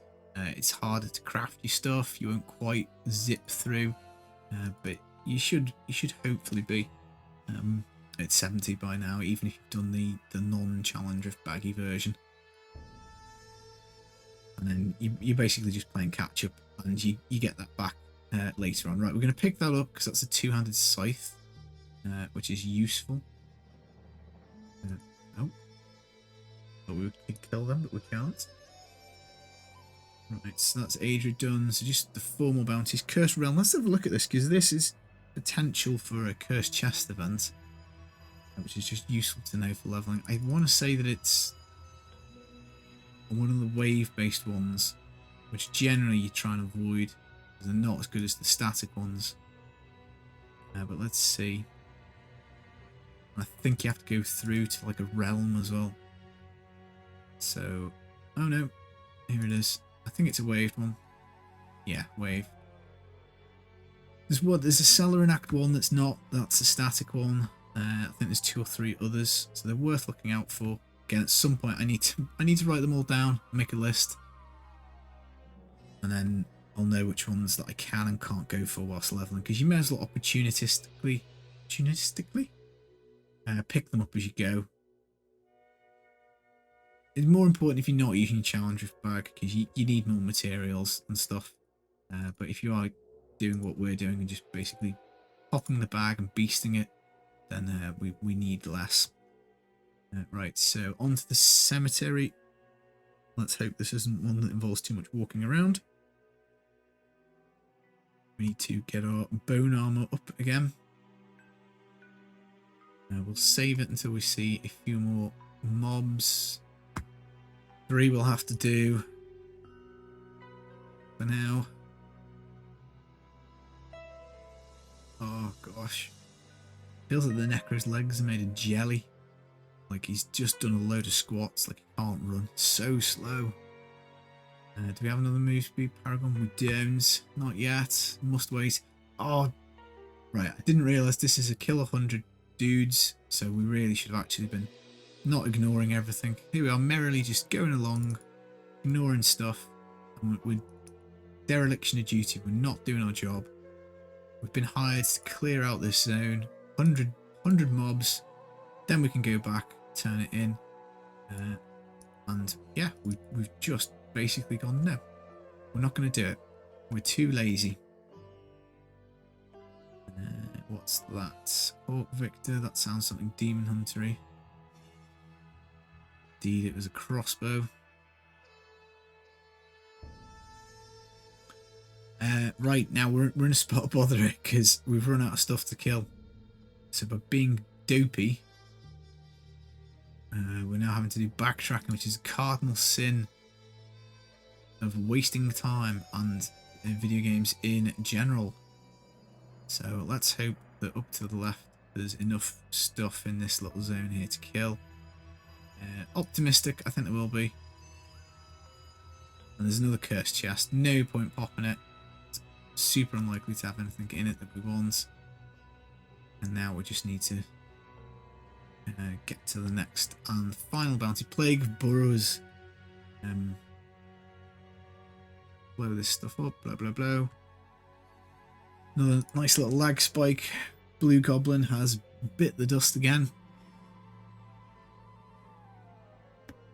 Oh, I heard a goblin. What do we get? We're rewarded with 2 veiled crystals and a reusable part. That feels bad. Cursed chest we will ignore. We're just trying for the bounties, of which there's only 1 left now. So that's good. Nice, nice, nice. So we just teleport up here. The Wazza Shannon guards are also quite a nice early pickup as well, bracer wise. Give you move speed when you blow stuff up. That's nice. So let's pop the chest. What do we do? 6 burrowers. Yeah, just do us a favour, guys. Just stay still. This is annoying because we can't really corpse explode these dudes. Yeah, so we've done 6. So there's the big one. Big cheese, big kahuna. We'll pop the chests because grab the gem.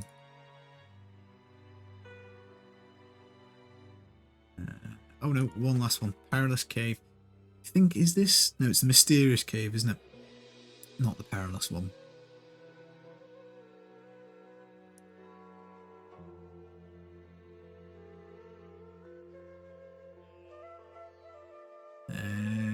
Right, we don't need to necessarily kill any of this stuff. So, go.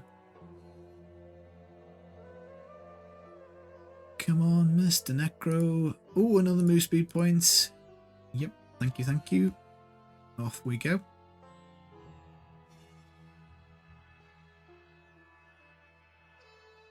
And what's that? Protection shrine. I'm hoping it'd be the move speed one. And there we go, we need to go in here. Should we blow this guy up? You never know, might be a DB. It is not a DB. How near are we to 50? 8 more.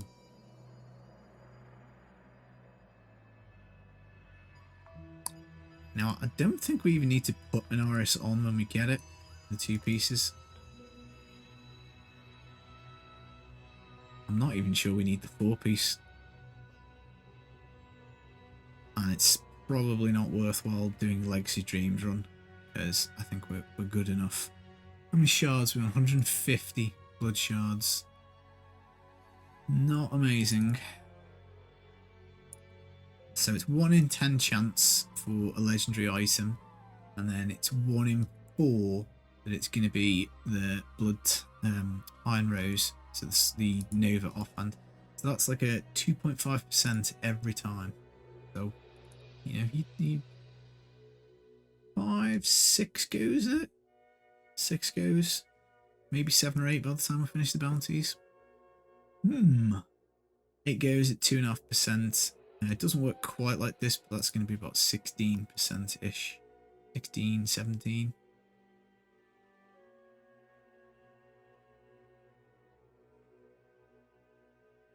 You can't just add them together and multiply them up. Each one's independently multiplied. So it means theoretically it's possible to roll 1,000 offhands and not not get one. Right, so we need to be killing all the enemies, so we should have been paying a bit more attention rather than doing mathematical stuff. Right, so we've got the little indicator on now, so we've only got 2 dudes. There we go, so that is 2 more. So we only need 6 now. I mean, we don't need 50, 25 works, but if we can get 2 upgrades, then so much the better. Let's hope the last guy is in this corner and we haven't missed anyone. No. So again, epic fail. Should have had this done by now, but we're going to have to go back. Where were they? How close to the start? There we go.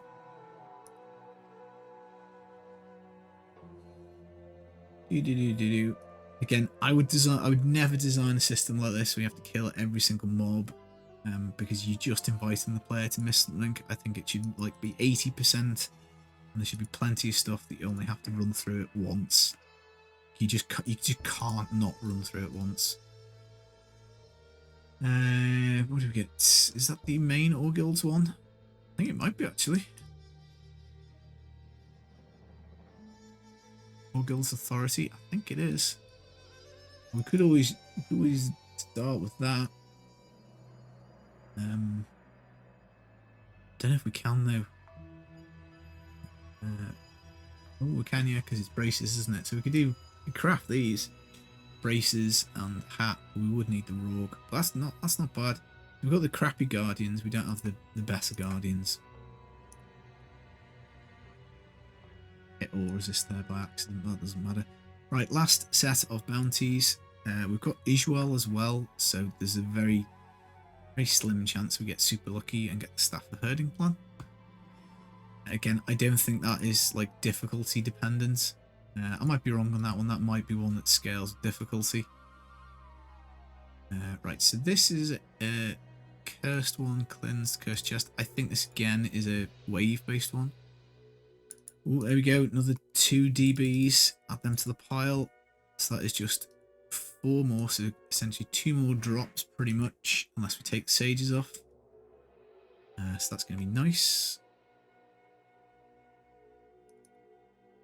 Density's not too bad around here. So if this is not a wave one, this could be one to add to the list for first chest leveling. I want to say it's a wave one though.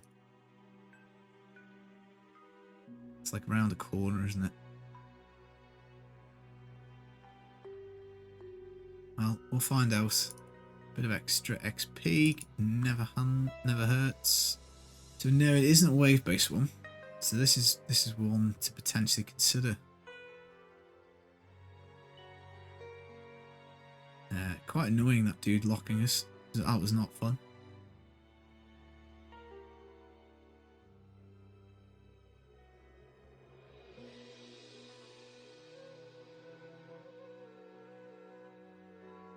The advantage of doing the cursed chest is you get the gold, mainly gold, from basically beating the bounty, which can be quite handy. You know, if you're leveling and doing this on Torment 1, it would be barely beneficial.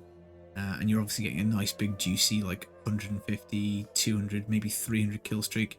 So if we'd done a better job of chaining the enemies up here, you know, if we were still interested in like really pushing those, then that could have been good. Like a 6x experience is you know, happy days. Who did we get? Isuel. Maybe we should go do him next.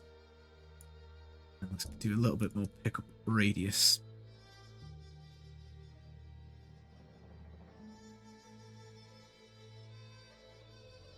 I don't think the explosion's even going to hurt us, but we'll get out of it anyway. Oh my days, Waller. No DB. Yeah, we probably should be killing all the elites we see, I suppose. Because we're on an easy enough difficulty that that's probably doable, quite without really taking any time else.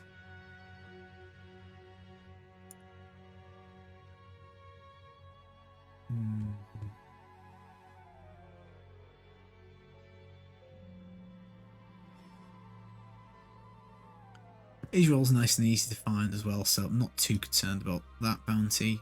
And yeah, we're pretty much done.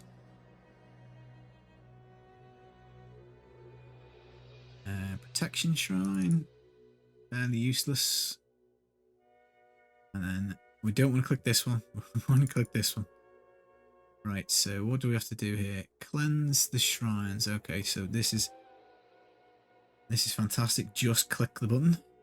Click the button. No, we'll have to kill stuff anyway, so let's just click the shrines and see where everything is. Being frozen is not fun, so let's avoid that. Number 5 and then number 6. And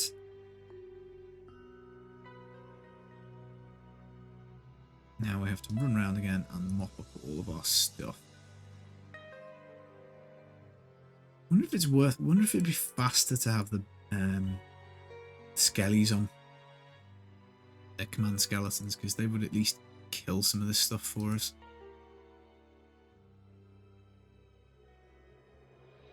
There we go. We'll do the chests. Again, looking for those gems. You never know, they're right there, just to be clicked. You'll do it as well.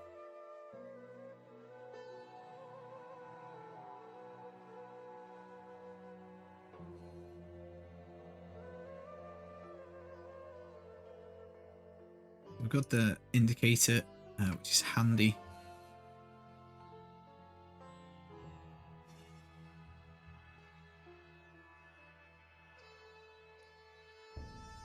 So just keep heading roughly in the right direction, and eventually all will become clear.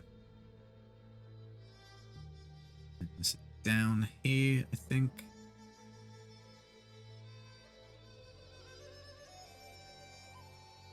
Yeah, actually, very handy to get the indicator on this one, because this is one of the worst spawns, absolutely miles from the entrance.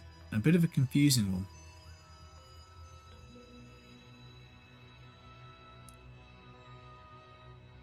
Right, guys, are we feeling lucky? Will we get the staff of herding plans? I mean, it does mean committing to playing past the opening weekend now we've burnt the challenge drift bag.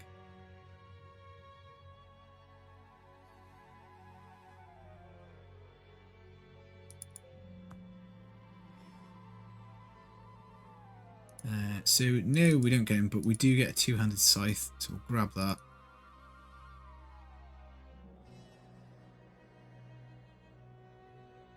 And just 2 more bounties. And then a load of mop-up stuff.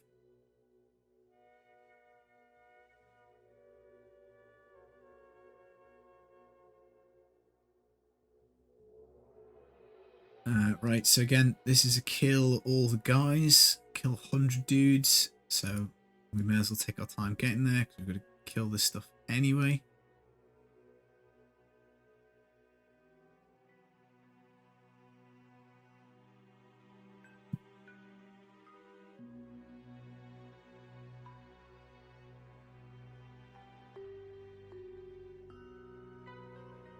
So we're going to, because this is Asia, I haven't played through anything, so we're going to get random little pop-ups like that telling us, oh, look at this, you've clicked 50 shrines or whatever. Again, it would have been cool, I think, if they added some of that for seasonal stuff, as in you got seasonal things, you can do little challenges. Right, let's do this guy. There he is, he is done. It's just another 4 fellas, there we go. Awfully nice of them to stack up like that. And then the last one.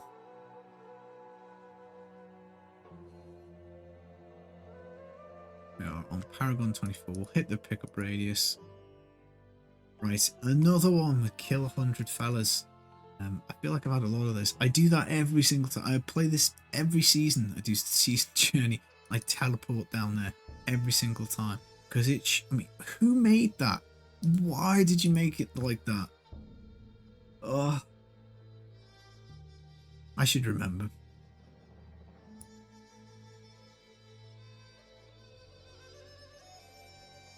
I know, I'm going to design something that looks like it's the right way that's the wrong way. Because do you know what's fun? What's fun is walking backwards. Top on my list of priorities.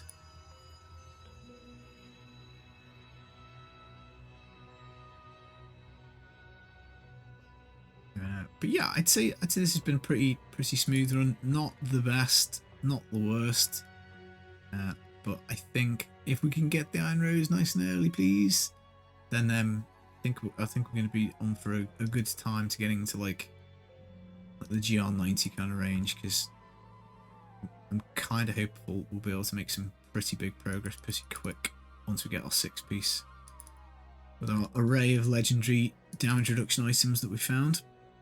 Right, so that is that. We have now done the bounties. So let's see what is inside. I mean, technically, I think we can get a rogue in here. Oh, we've got a helmet now. So that's good. So Mr. Follower and us can now swap. With the crimsons, man. Is that the proper crimsons as well? No, it was not. Right, so let's train these plans. We're going to go here and do that. And we're going to do this. Did we save the boots? Did I? No, I did not save the boots. Oh, it doesn't matter, does it? We gave them to Mr. Follower. There you go. Swapsies, buddy. I'll swap you that as well. I'll swap you that. Let's craft a relic for you.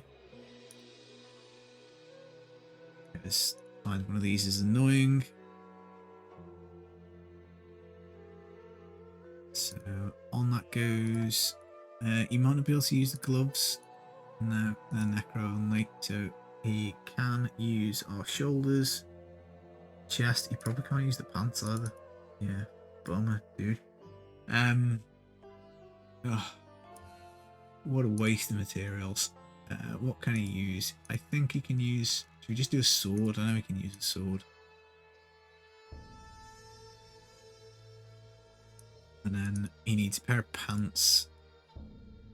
Very unfortunate we've got to do this. It's a pair of pants.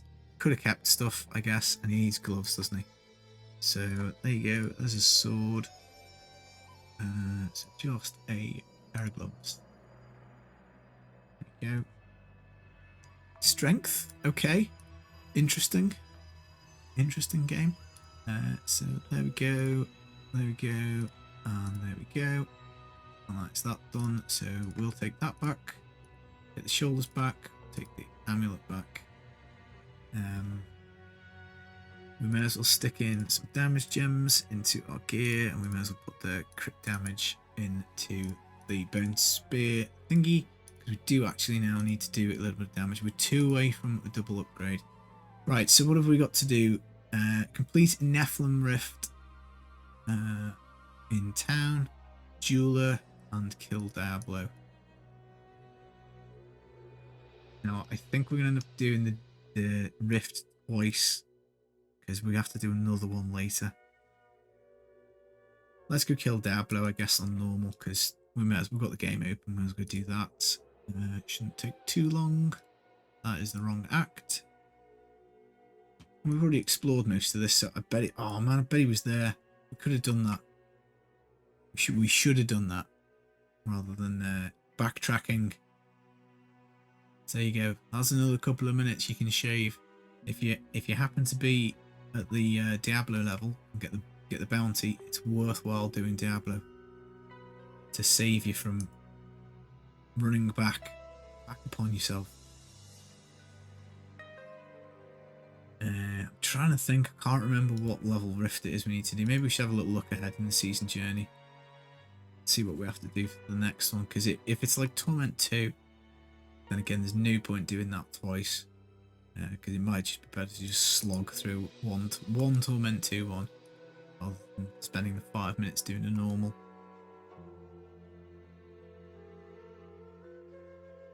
We'll have a look whilst we're waiting for the animations on this. But I don't know whether it'll let us. Okay, here we go. The Primeval. Can we load up? Can we load up the season journey? No, we can't do it. The animations. There we go. Back we come. Did we kill him before we even spawn the shadow glow? That's funny.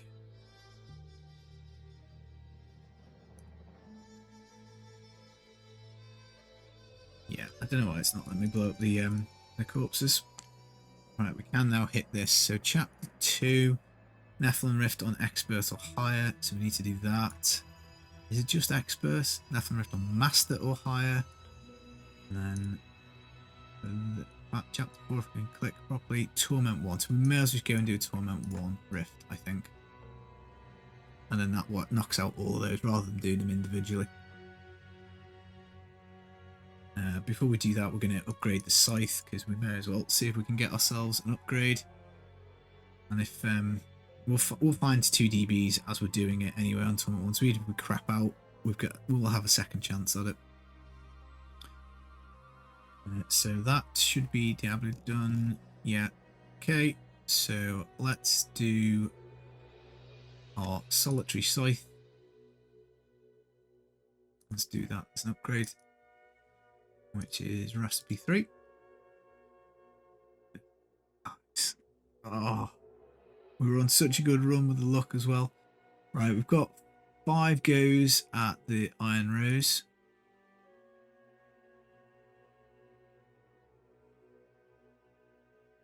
And we crap out. I just don't think it's worth doing the Siphon Blood. Maybe we should extract. We're going to have to extract it anyway, aren't we? So it costs 5 DBs. Let's do that, and then we can at least put Siphon Blood on. And we've got a little bit of damage from that.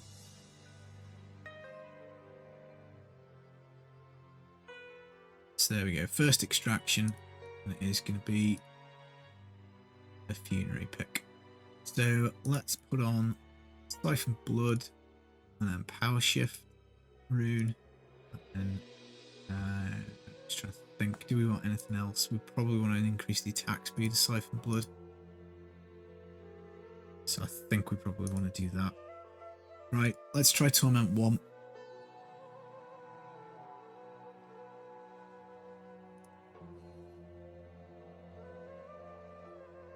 And at least we don't have to do it again. It might be a bit rough. Such a shame we didn't get a modifier out of that upgrade. I mean, we could extract the Bone Spear.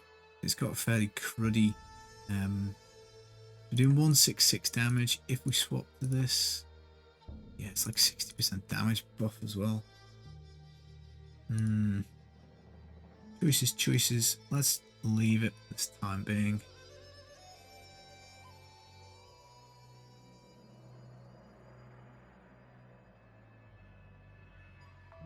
And yeah, let's just see how we go with our Hearthen Defenders.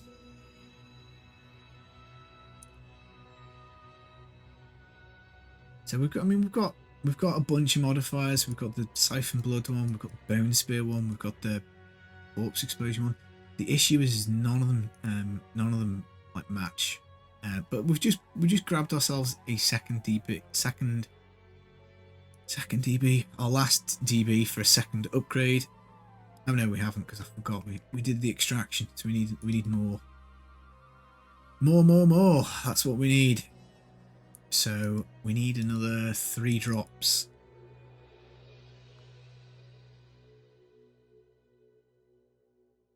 That's fine.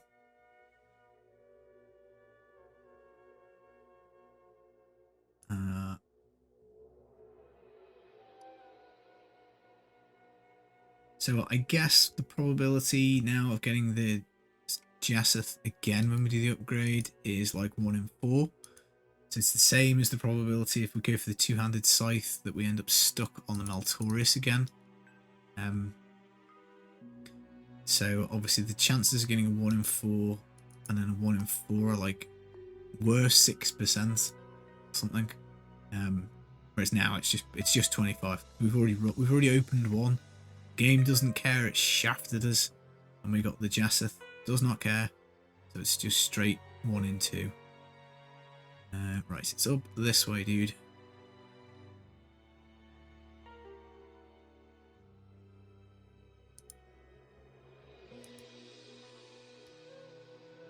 But yeah, I mean, corpse explosion modifier, we're okay. We can do stuff.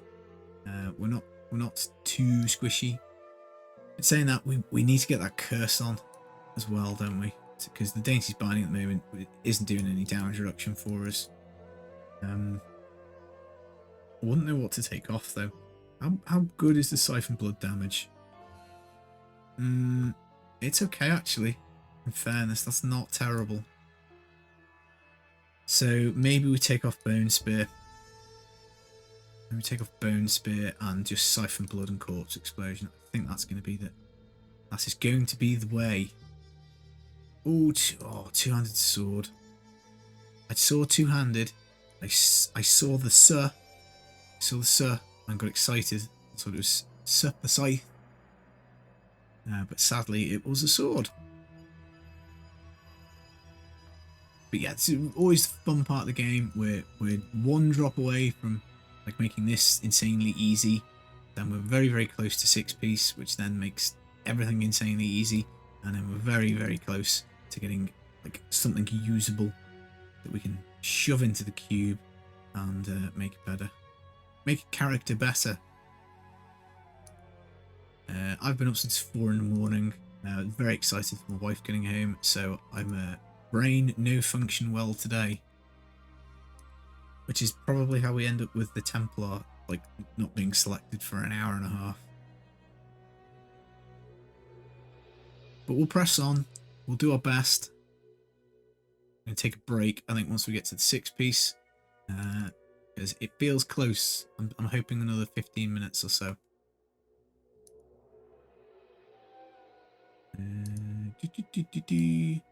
Don't think there's anything else time consuming. I think it's all just fiddly things like craft an Imperial Gem, and there'll be a couple of bosses to kill on a certain like Magdaron, Torment 1 or 2 or whatever. I know we're going to do the Key Wardens on 4. I know we've essentially got to do a Rift on 4 to open it difficulty wise. So again, we could have mopped everything else up and then just tried 4. But I think, I mean, if we got that upgrade, if we'd hit like a Tragul's Corrid Fang, yeah, sure, we could probably just do a Torment 4 Rift. That would have been okay. But because we didn't, I think, like if this was like a couple of times harder, it would just be annoying. So again, not perfect run. Very unlikely you're gonna have a perfect run with everything going your way.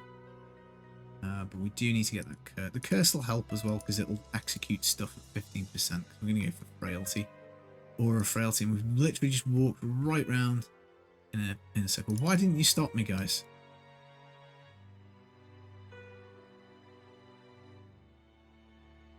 But we're nearly at boss spawn, so that's fine. Fairly quick one.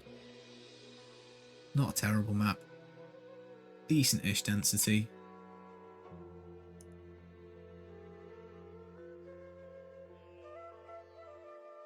Right, guys, do you have a Death's Breath for me? You do not. Scumbags. Useless.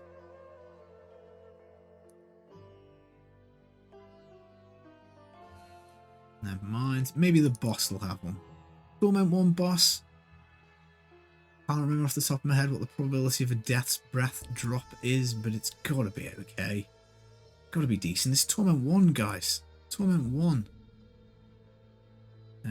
Oh, that's handy. He spawned right on top of these corpses, so we'll... I'd see, we might want the stun, actually. I'm thinking about the bone armor. We might want to swap back to the stun. Yeah, so you see what I mean? The corpse explosion is really nice for doing the rift, but it sucks donkey balls for the actual single target. It's probably more efficient to just siphon blood the guy. Oh, come on. Where is it? Where? Refund. Oh, there's an elite up there. We're going to go do... We're going to do... I know it's not efficient, but it's got the chance at the DB. It is Torment 1.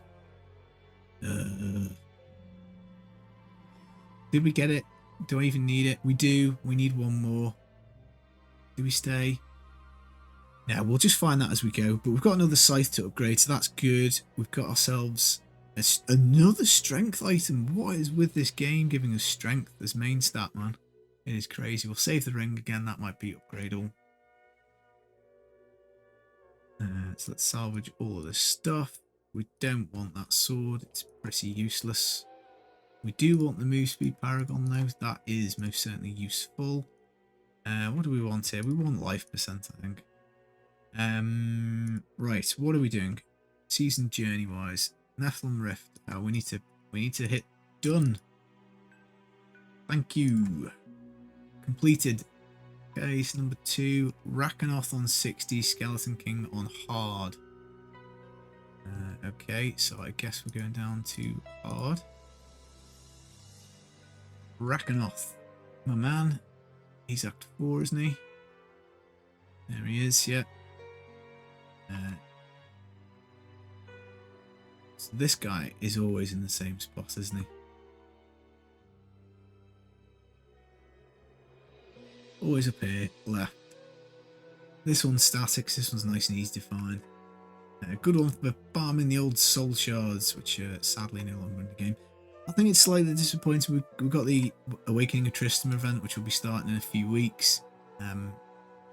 It would have been nice if they'd left the soul shard season for anybody coming back late to it, because it's always fun doing the cheese leveling, all that.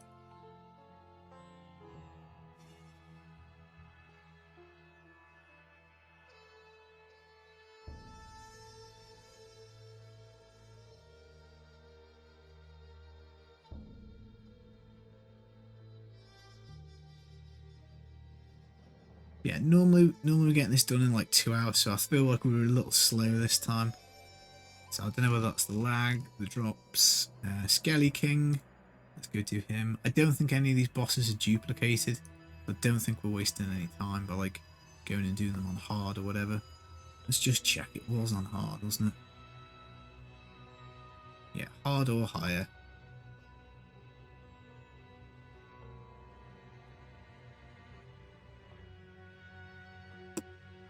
Oh, we got with the Waller. No, they nearly got us again. We squirmed out of it. We squirmed out of it. What's the little goblin got? Goblin's got nothing. Absolutely nothing for us. Let's hope the Skeleton King is a little bit more generous with the Death Breath. And then we can upgrade ourselves a Scythe. It's going to come out. It's going to be... maybe a Scythe Cycle. I suppose we probably want something that pairs with Corpse Explosion, so we probably want Trickle's Corrosive Fang. That's probably the winner, isn't it? Maybe we could do two-handed Scythe. Because I'm just thinking we could do the Blood Tide. The Shadow Hook works with everything. The Nair's Black Death, quite flexible, we can use a lot of poison with that. Whereas the one-handed Scythe, we're kind of like 50-50 on usefulness, because getting another Funerary Pick's not going to be particularly helpful.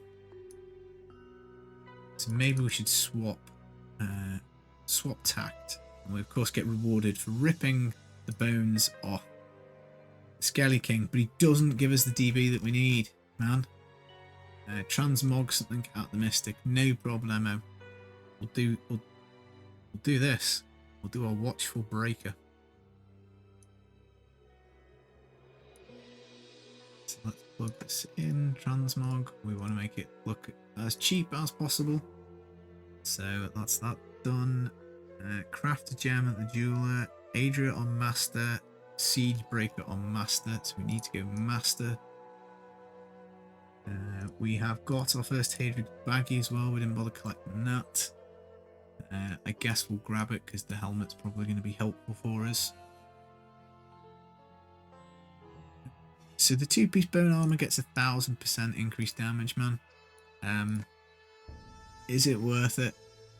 Wow, they're decent gloves. 20 on the crit damage, 8 on the crit chance, 6 on the cooldown. It's not bad. Quad factor gloves to start. We just put ourselves further back from getting the upgrade. So we'll think on it. We'll leave them in the inventory, just so I remember. 4-piece kind of rubbish, 3% damage reduction. Sucks, don't need it. So on to master. Did I hit exit game then? If I hit exit, no, that's good. Thought I'd slipped up. And my short-term memory, it just isn't what it is. Isn't what it was. Imperial, Siegebreaker, and Adria. So we already did Adria, the bounties. Never mind. Let's go do Siegebreaker first.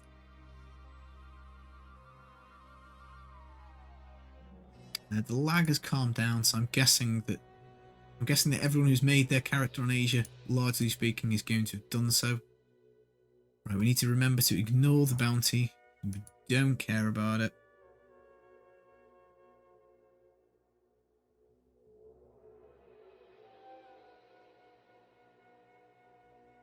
Just want to skip past these guys. We're just running to the end. Which again is why the speed boots, man, they would just be so handy. We could do the metabolism rune. Get the extra charge on the old blood rush, the teleportation skill. That might make us slightly faster. But I do like having the corpse to blow up. So I think we'll leave it. But again, that's something you could consider. That's why Tragules is quite a nice start for the Necro, because you get every rune on the blood rush, I think, with the 2-piece. Which is nice. There we go. There we are. Right, we get another chance at upgrades. So 1 in 4 chance with brick, and we end up with the Maltorius, and a 3 out of 4 chance that we get enough damage to probably do Torment 4 immediately. Gem Gobby, no good. We want blood shards. Shards is what we want.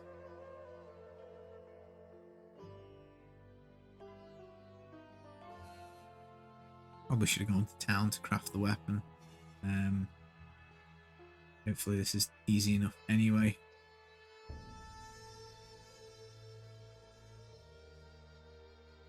Yeah. Right, that's another scythe. So again, we'll be plugging this into the cube at some point. Not right now, because we decided the two-hander is better. So in goes the one hand, out comes the two-hand. We head over to the cube. I'm hoping we've got the rest of the materials that we need. And we get a nest, that's okay. So this buffs up poison skills. So we now need to swap bone armor onto dislocation, which is poison. Power shift is poison. Blighted Marrow is poison. And then we need to pick the poison rune on our corpse explosion, which is close quarters. It reduces the range. It's a little annoying, but yeah, that's fine. That's like 400% extra damage. Maltorius we probably won't use again. That'll probably be that's it. Sayonara, see you later, goodbye. And it was Adria as well, wasn't it? And we have her as the bounty, so that makes it a little easier. But as we saw earlier when doing this, it is sucky. Again, how long exactly it takes you to get 6-piece, there is a degree of just complete RNG, as in if you get bounties that are like, very few of them are kill 150 enemies, that'll speed you up. If you get a lot of bosses that just happen to spawn by waypoints, that'll speed you up. If you get the speed boots, which is very rare but has happened, that'll speed you up. If you hit Goblin Shrine or Goblin Field, that'll speed you up massively. But in general, I think anything between 2 and 3 hours, I'm usually pretty happy with to be at 6-piece. And I think we'll be there like 2.5. So that's not bad. It's a little slow. Would like a little faster. But we did have to put up with a little bit of lag shenanigans at the start. That probably made it a little harder to keep up the kill streak bonus. I'm a little unpracticed as well. Right, is that going to be... Do I hate this tile set? I can't tell if it's going to be up here through this way or down the other way. We'll try up here. Looks like we've scored. This looks like the correct way. We need to repair our gear as well. Gear is busted. Yeah, let's just skip that. Not interested, thank you.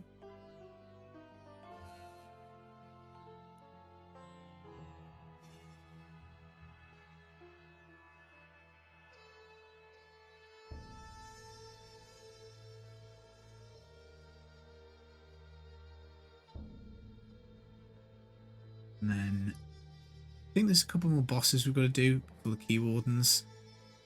There's like at least 1 or 2 bosses, but we pump ourselves up to Torment 4. I tell you what, we should probably get the curse on when we go up war as well. Again, we can extract the gloves. That's not a problem. We do that and then put the Inarius stuff on, so we can get some damage reduction that way as well. So something else to consider.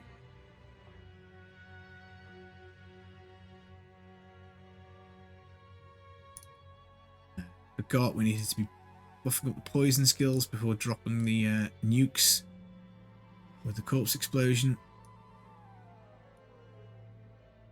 Never mind. Dead now. And we gobble up the gems. Now I don't really want that mace. A little bit of repairage going. And we need to do the crafty. And this is the final leg. So we probably want a cooldown gem, I'm guessing. Most useful. So that is chapter 3 done. So we've got 4-piece Inarius now. So reforge, weapon property, the mystic, key warden, key warden, key warden, key warden, Belial at T2, Gome at T4, Jar solo.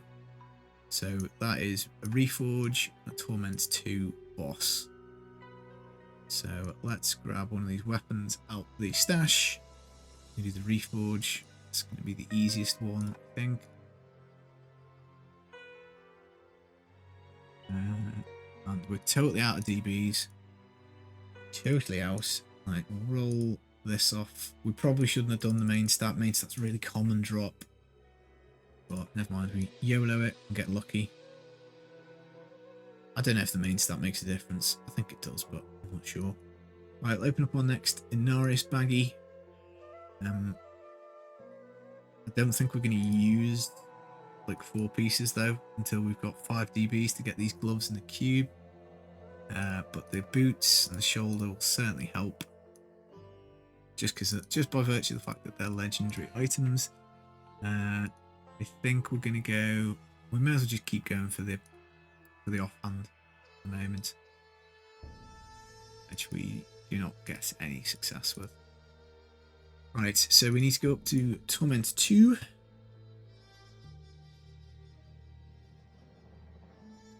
And go and nail Gome. And then it's Torment 4. And I think it's just the key wardens. I think. Key wardens and then the GR20 solo.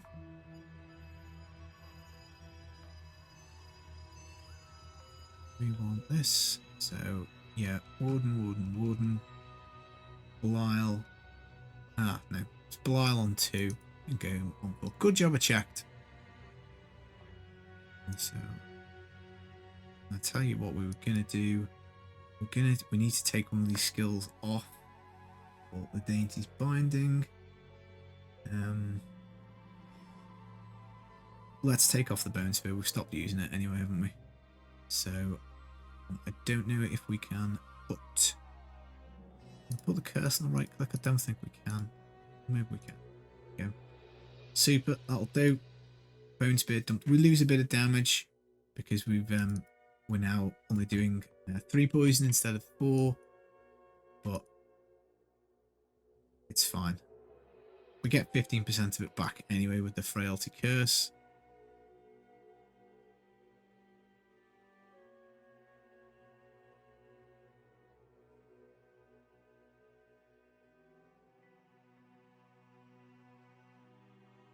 And hopefully Belial drops us a couple of DBs. That'll be nice. As soon as we hit 5, we're gonna do gloves in the cube and go up to 4 pieces of Inarius. But the only thing the Inarius gloves would be giving us now is a little bit more damage in terms of a legendary item, but we lose the modifier, the corpse explosion, which is bad, and the damage reduction we shouldn't need. We've still got our golem trousers on.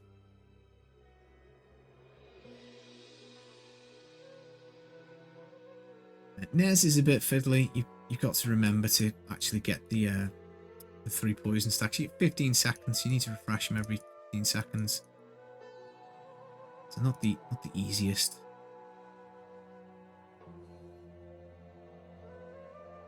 Nice. Well, that makes me very optimistic that 4 will be no problem, because that Belial is a little tricky sometimes. We get an axe. It's not good. It's not what we're looking for. We were looking for DBs or modifiers.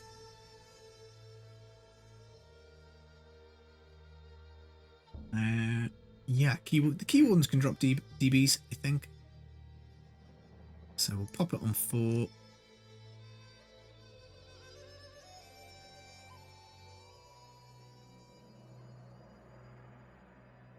We'll just do in order. 1, 2, 3, 4. So, Fields of Misery first.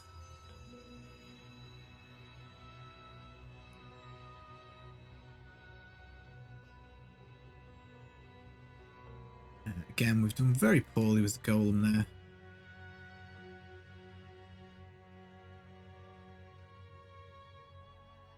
There we go. Nice. That is that one done. Let's just take a little bit of cover through here. We'll go on to the Dalgor Oasis for Act 2. Ooh, can we get it? Can we get it?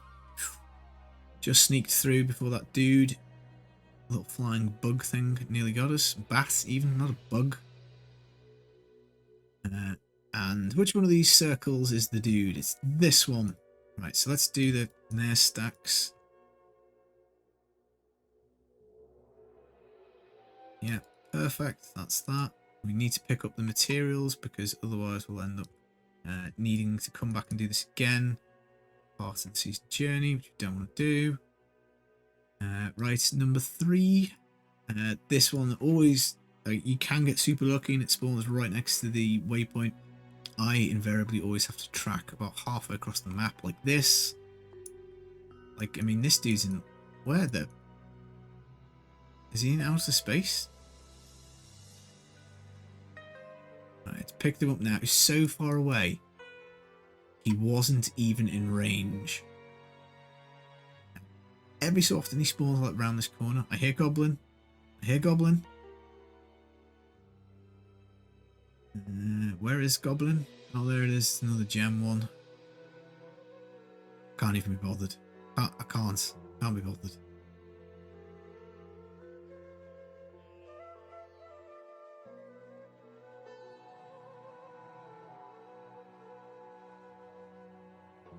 Yeah, I think the 4 rift will be fine. We just need density.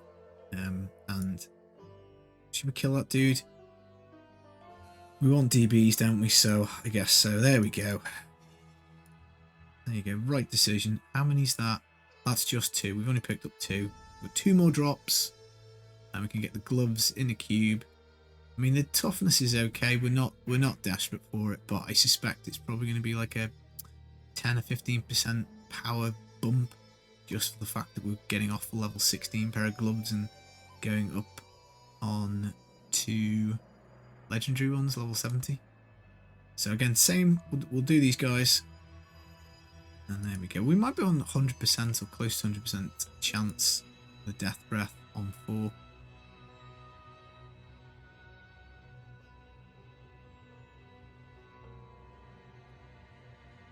And then I guess we're starting off in Irish Corpse Explosion. That's going to be the plan.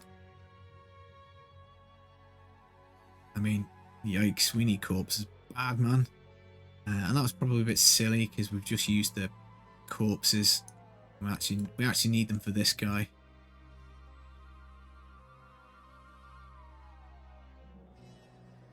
Let's drop the golem on him. There you go. Oh, he's dropped us a belt. I mean, a gold wrap would be nice. But if we're picking, we're picking. No, it looks like a Carrington waistguard or something like that. Last key warden, which is, where is it? I'm going blind. Gardens of Hope tier 2. Again, this one can spawn really nice near the entrance like this. Thank you. It can also spawn a little bit further away. So let's just drop the golem. Where did he go? Oh, look at that. I slammed him into the wall again. Didn't line up my shot properly. I was like, there's no way he's dead. No way he's dead. Right, so that's that. So that should just leave the rift. No, oh no, sorry, go. How can we forget the fatty?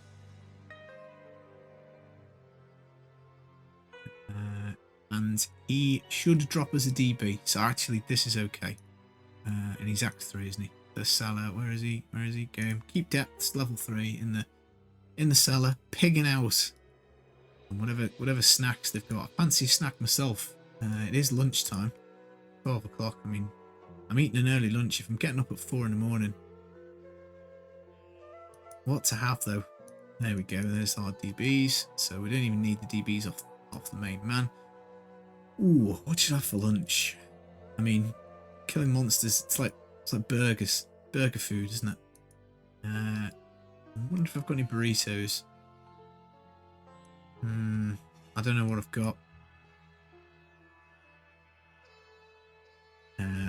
I've definitely bought some snacks for pressing on later. So I've got a ton of Skittles, and I don't know if you have them in America, but in the UK, Starburst. Like, they used to be called Opal Fruits. I don't know why they changed. Really annoying.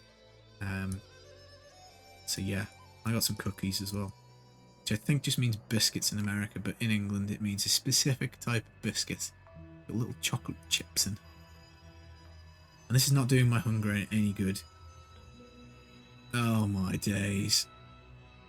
I mean, look at that. We had a choice of up, left, or right, and do you know what I went and did?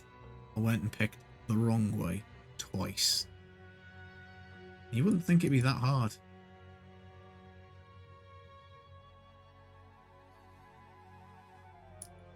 So yeah, a nice 2.5 hour run on Asia, I think.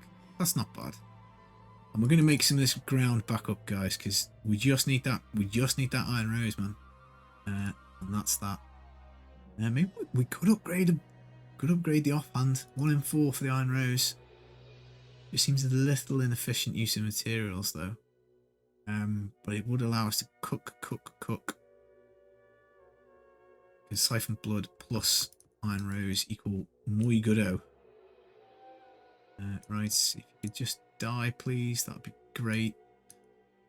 He drops us the 2 DBs. So let's go to town. Let's do the extract of the gloves. Grab our Inarius ones. We don't need them. I say grab them. We've already got them. They're in the inventory. So I think we have enough for this. We do. Go. We're running classic cube at the moment, guys. We should have just put it in the jewelry slot just for the lols. So there we go. 4-piece Inarius. We now get 3% damage reduction. Additional for every bone armor stack, so it gives 30 naturally. So this pumps us up to 60% damage reduction. So that means that this rift should be no problem from a toughness point of view, because we just bumped ourselves up by like 60%.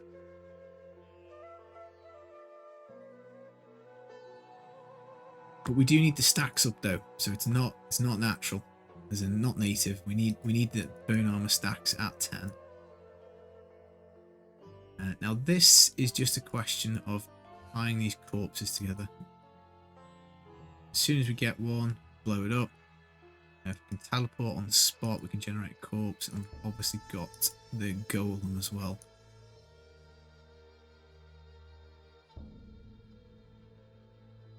Oh, that was bad use of the golem. Really did not need to do that.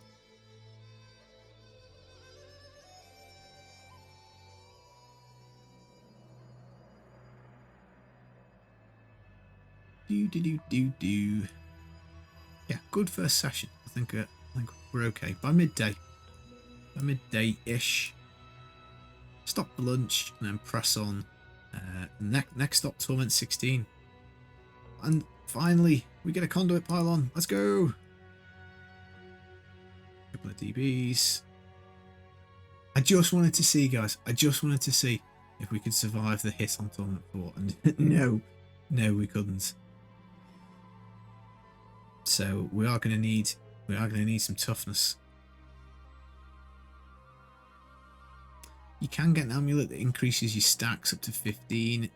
That gives you crazy damage reduction. 15 stacks at 6%. That's like 90% damage reduction. It's insane. It's better than Band of Might for the Barb. And that is like, Band of Might is god tier toughness. Absolute god tier. Yeah, some DBs coming. We'll grab up that scythe because we do need to start looking for Nova items. Nova's better than Corpse. Corpse Explosion is nice. Its problem, as you've probably picked up from watching this, or even if you played it yourself, is to explode corpses, one needs corpses. Whereas to Death Nova, you just need essence, so it's a little bit simpler. We can do the Bone. Bone Nova is really cool. Such a cool skill. Do like a bit of Bone Nova starting. Inarius, nice. Yeah. And the amulet that we need, the Haunted Visions, it's not super essential, particularly with the cube being open.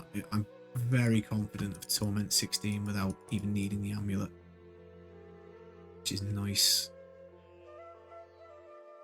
I haven't even given a second thought to the Altar of Rights either. So I need to probably have a little sit down and plan out what strat we're going to do, because I think essential is going to be the double bounties. And then saying that, if I'm interested in doing Legacy of Dreams, it might not be that essential. The problem with the Legacy of Dreams is we need stuff. We need the gem at like 99. We need stuff ancient. Otherwise, like just straight up Inarius will be better. And especially when you add on something like the Guardian set, it's definitely going to be better. So I don't know. Maybe we just stick with the Inarius. If I'm thinking we're playing like maybe 20 hours, then maybe that's possibly not enough time to build Legacy Dreams.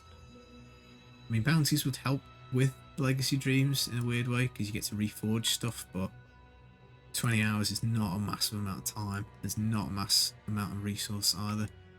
Oh, speaking of that though, lovely 4 DBs. Excellent. I mean, each one is getting celebrated whilst we build the character out. It's a little bit of a shame that they kind of die. Once you've got your character set off, the collecting them just becomes a little less fun because they're just not as important, not as impactful.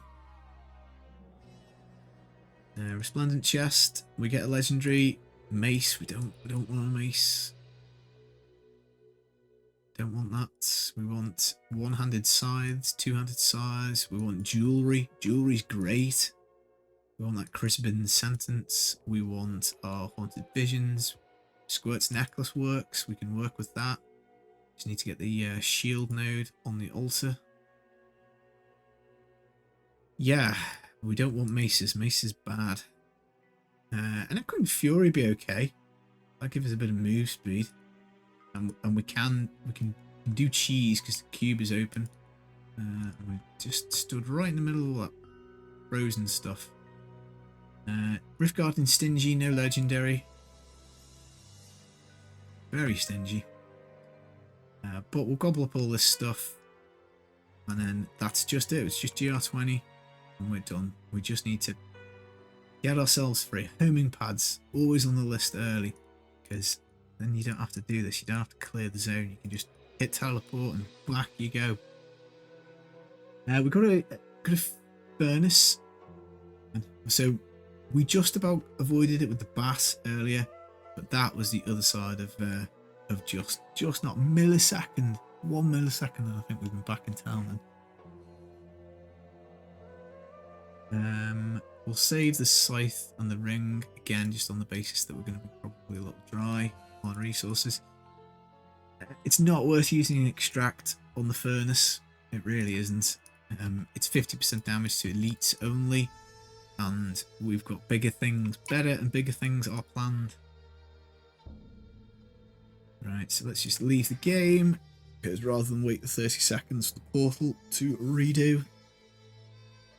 I wonder what damage we're going to be doing. I think we should be 10 viable. It's just the squishiness is what worries me. It does worry me a little bit, but I think we'll probably just come and give 10 a go. Right, so I think we've got everything we need. We just need to do this GR20 solo. We'll stick in the move speed, we'll stick in the cooldown reduction, we'll stick in the life percent. Or maybe it's armor actually. Armor I think is the best, isn't it? And we'll still go pick up radius because we're lazy. We'll just do 20. We don't need to do any higher than this. So off we go. We will of course get the boon of the powerful at the end of this rift. It should be easier than what we've just been doing. It's generally like effectively a couple of tiers lower than the game on Torment 4. Certainly feels like that. Feels a little bit easier. Got corpse. We got corpse. Yeah, like I mean that just blew up instantly. So let's go this way. Speed pylon. Yeah, that's quite handy actually because we don't have move speed, so it makes us a little bit faster. And we're going to be doing torment runs pretty much for the most part because we need DBs so that we can get our weapons going for the Nova. So we don't really need to be looking at GRs for a little while. Not sure on the bounty map situation. How many do we have? We've got enough for 2 more extracts, so that's fine. That's quite workable. We don't actually have to do another set of those. I mean, potentially ever. But as I say, we probably want Guardians. We're going to be squishy, so Guardians will help with that. Effectively giving us more than double toughness. And it's very early levels because it gives you all the stats, gives you the damage reduction from the melee, from the range. It's kind of nice.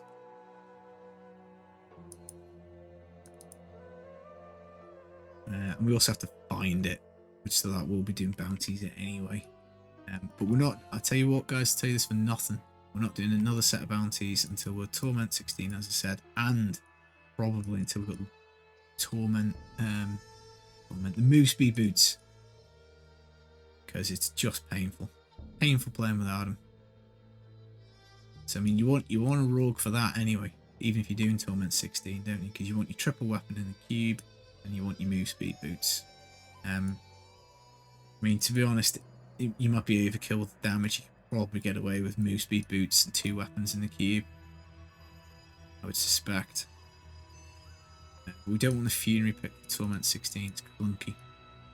Because we don't want to be stopping to actually siphon blood. We just want to be pressing the old Nova. Just go bang, bang, bang. Blow it up. That's what we're thinking. It's got a delay, a split-second delay on the siphon blood, which is vexing. Right, we'll save the golem now for the boss, I think. So let's try and not press it. Even if we see a juicy elite, we're just gonna try not to press it. Talking to myself. I'll probably still forget. It's how it goes.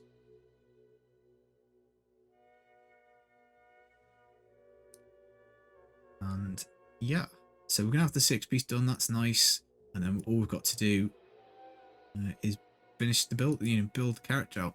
So again, that might take 2 to 3 hours. Depends on drops, obviously. Yeah, it shouldn't be too bad. The pool is nice and tight for us. But as we saw, we've got a little bit. Like we've upgraded 3 weapons and 2 of them have been duds. So on a 1 in 4 chance to be dudded twice. I'll tell you why we're slow. Actually, I'll tell you why we're slow. We're slow because we spent ages doing the Zoltan Cool.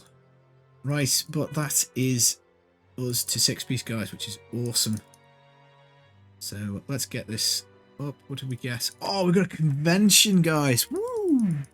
Convention of elements. That is very helpful. That's like effectively double damage for Mr. Necro because he's only got the 4 elements. So that is pretty sweet.